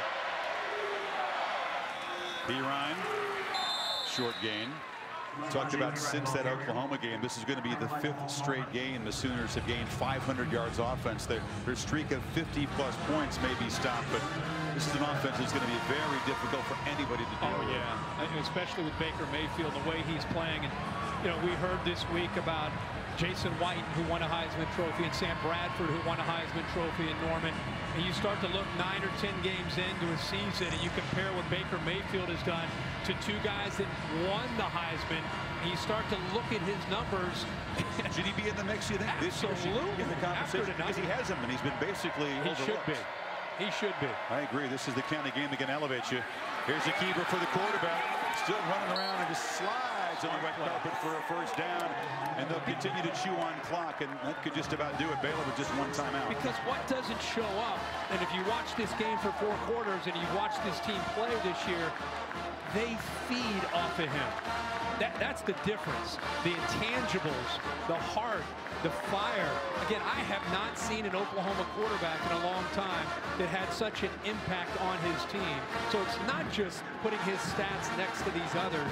It's what he does to this team and how they feed off of his energy. Very different kind of quarterback from Sam Bradford, who was a brilliant player. A little more cerebral, perhaps, not as fiery as absolutely. But Sam impacted his guys in a way, too. Maybe not with the fire, but we've seen the recognition tonight from this young man. He's made great throws. This was a touchdown earlier in the first half. I've been blown away to see his arm strength in person. And, of course, he has what it takes to improvise, create the mobility to be able to try to keep a play alive, the ability to extend plays, and this is the last touchdown. I mean, instead of giving up on it, he believes in his team and his players and his own athletic ability and comes up with big play after big play. Bears are going to lose for the first time at McLean Stadium. They have been 10-0 here, average margin of 32 points, and their 20-game home winning streak, which goes back to Floyd Casey, snapped here. The Ford wrap-up show with Cassidy Hubbard is coming up right after the game. As the Sooners are in victory formation, a very, very satisfying win on that level, but also a crucial one because Oklahoma, she ranks 12th by the selection committee. They could reshape things. As we start to stack these one-loss teams, after what we've seen from Oklahoma since their loss to Texas, and with everybody that potentially they're going to start losing ahead of them, Oklahoma throws their hat into the ring with all those other one-loss teams. And they still have TCU and Bedlam with Oklahoma State in front of them. Boomer Sooner comes to Waco and beats the Bears. Very different handshake last year when Soup suffered his worst home loss ever at the hands of Riles. Cursory and a handshake. Riles to Mayfield. Shepard, monster night, didn't quite get the record, fell 1 catch short. He didn't care about that. Down to Heather with Bob Stoops. Chris, thanks so much, Coach. Congratulations. After 2 years of frustration against this team, what did your team show you tonight? Played really well. They executed well, both sides of the ball, came up with big plays. You know, played within ourselves and played a good game. Your offense is an entirely different offense than it was even at the beginning of the season. How did it help you tonight? But, you know, staying on the field, making big plays. Baker Mayfield, again, was incredible. And, you know, when you play Baylor, too, you've got to score, keep them on the bench and move the ball, and we were able to do that. 5 games ago, hard to believe this very same team lost to Texas. Since then, what has changed about these Sooners? Well, you know, the execution overall has improved every week, and they've come in here in their place and win here was another good win. And let's talk about your brother and what his defense did for you guys, slowing down this very prolific Baylor offense. How did they do it? Yeah, the entire defense was great. First, we controlled the run game after the first series. And then we covered them. We challenged them. Our secondary, they did a great job covering, breaking to the ball, and challenging their receivers. Coach, congrats on a great win. Thank you. Chris? Well, the Oklahoma fans, Kirk, and the upper deck are hooping and hollering as the Sooners celebrate in the opposite corner. Bob Stoops, very, very satisfying win. This has to rank up for him in recent years. This is a huge win for Bob Stoops. It's obviously a big win for the program. But Bob Stoops, you know, he has dealt with some things where fans and you know, media, people have kind of gone after them as a program, and the big game Bob moniker that's been out there, and people have kind of taken some shots at him. So this was big for him and big for this team. Is they try to compete in 2015, but just in a broader sense for his legacy and showing people that Bob Stoops and Oklahoma still matter in the Big 12. Big night for the defense, but the AT&T strong performance will focus on the 3 offensive stars for Oklahoma. Baker Mayfield threw for 270 and 3 touchdowns, ran for 76 yards and 1. He ran at a $166. Shepard again, 14 catches and 2 touchdowns. Back to Heather with Mayfield. Thanks so much. Baker had incredible numbers, Chris, as you mentioned. Also swiped the game ball here, has it tucked away in his helmet. He told me not to tell, but I had to bust on you, Baker. You think they're going to find out? Yeah, they'll find out. No, you busted me. What was the difference tonight? Back and forth, you threw a pick 6 early and you gritted it out. What do you think was the X factor?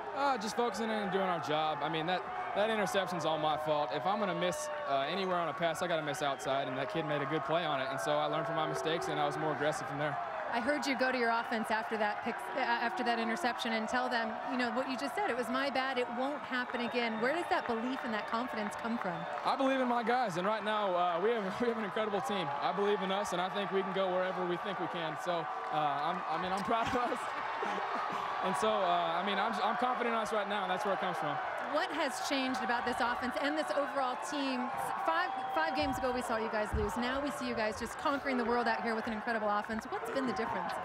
I mean, we went into Texas, and we were we were focused about the atmosphere. I mean, we weren't focused about doing our job and the details, and that's what this whole offense is about. It's about doing your job down in and down out. And so when we do that, we're successful, and that's what we've been focusing on in the past weeks. Congrats on the great win, Baker. Enjoy that game ball, too. Don't give it back. Chris. Meanwhile, there's Stidham, a tough second start for this freshman who will have a big future. Yeah. Oklahoma, when you look at that Red River performance, it really is one of the outliers of the season. It's the one really good game that Texas has played all year. You wondered about Oklahoma, as you see Mike Stoops back in the press box celebrating. But now, Kirk, you have to really rethink Oklahoma as a playoff contender. Why not a one-loss team from this conference if the Sooners can take care of TCU and, as of now, unbeaten Oklahoma State? Well, they're going to move up, obviously, this week in the rankings, and now they start to become, we said earlier, one of the teams of all the one-loss teams. The Texas loss will hurt them. If they get into the end of the year and it's a one-loss Notre Dame who took care of Texas and a one-loss Oklahoma, that could hurt them potentially. But the thing you have to remember is they beat Baylor in Waco, a good Baylor team. They still have a chance to play TCU. They still have a chance to go out and play Oklahoma State in Stillwater. So a lot of it is in front of them. And as it happens every year, teams are going to lose in front of you. If you keep winning, you're going to keep climbing. At the very least, if they were to win out, they're going to be in the discussion for sure. Baylor, which came in with strengths of schedule issues, you would have to feel like this loss is going to knock them out of contention. They could potentially be a spoiler. Our Browns wouldn't like that label, but they go to Oklahoma State, which had to survive today in Ames. We're down to 5 unbeaten teams: Clemson, Ohio State, Oklahoma State, Iowa, and Houston now, which came back. You and I have covered this Oklahoma team since 2000 many, many times, and we've seen them even win national championships. I don't know if I have ever seen a group of Oklahoma players and coaches so excited after a win than what we're witnessing right now. This obviously meant a lot to them, the opportunity and the challenge to come to Waco to take on this talented Baylor team. Yep. The pent-up frustrations, the embarrassment of recent years, but also what it means for their season. The Oklahoma Sooners come as underdogs to Waco and knock off the Bears by 10, putting themselves very much in the playoff conversation. 44-34 is the final for Oklahoma here at McLean Stadium. Tonight's game was produced by Bill Bonnell, directed by Derek Mobley. For our entire crew, which braved the elements here in Waco, and for Kirk Herbstreit and Heather Cox, I'm Chris Fowler saying so long from Waco, where Mayfield and the Sooners are elated with themselves tonight, and why not? The Ford wrap-up show coming up right now as we kick it off to Cassidy Hubbard. Cassidy?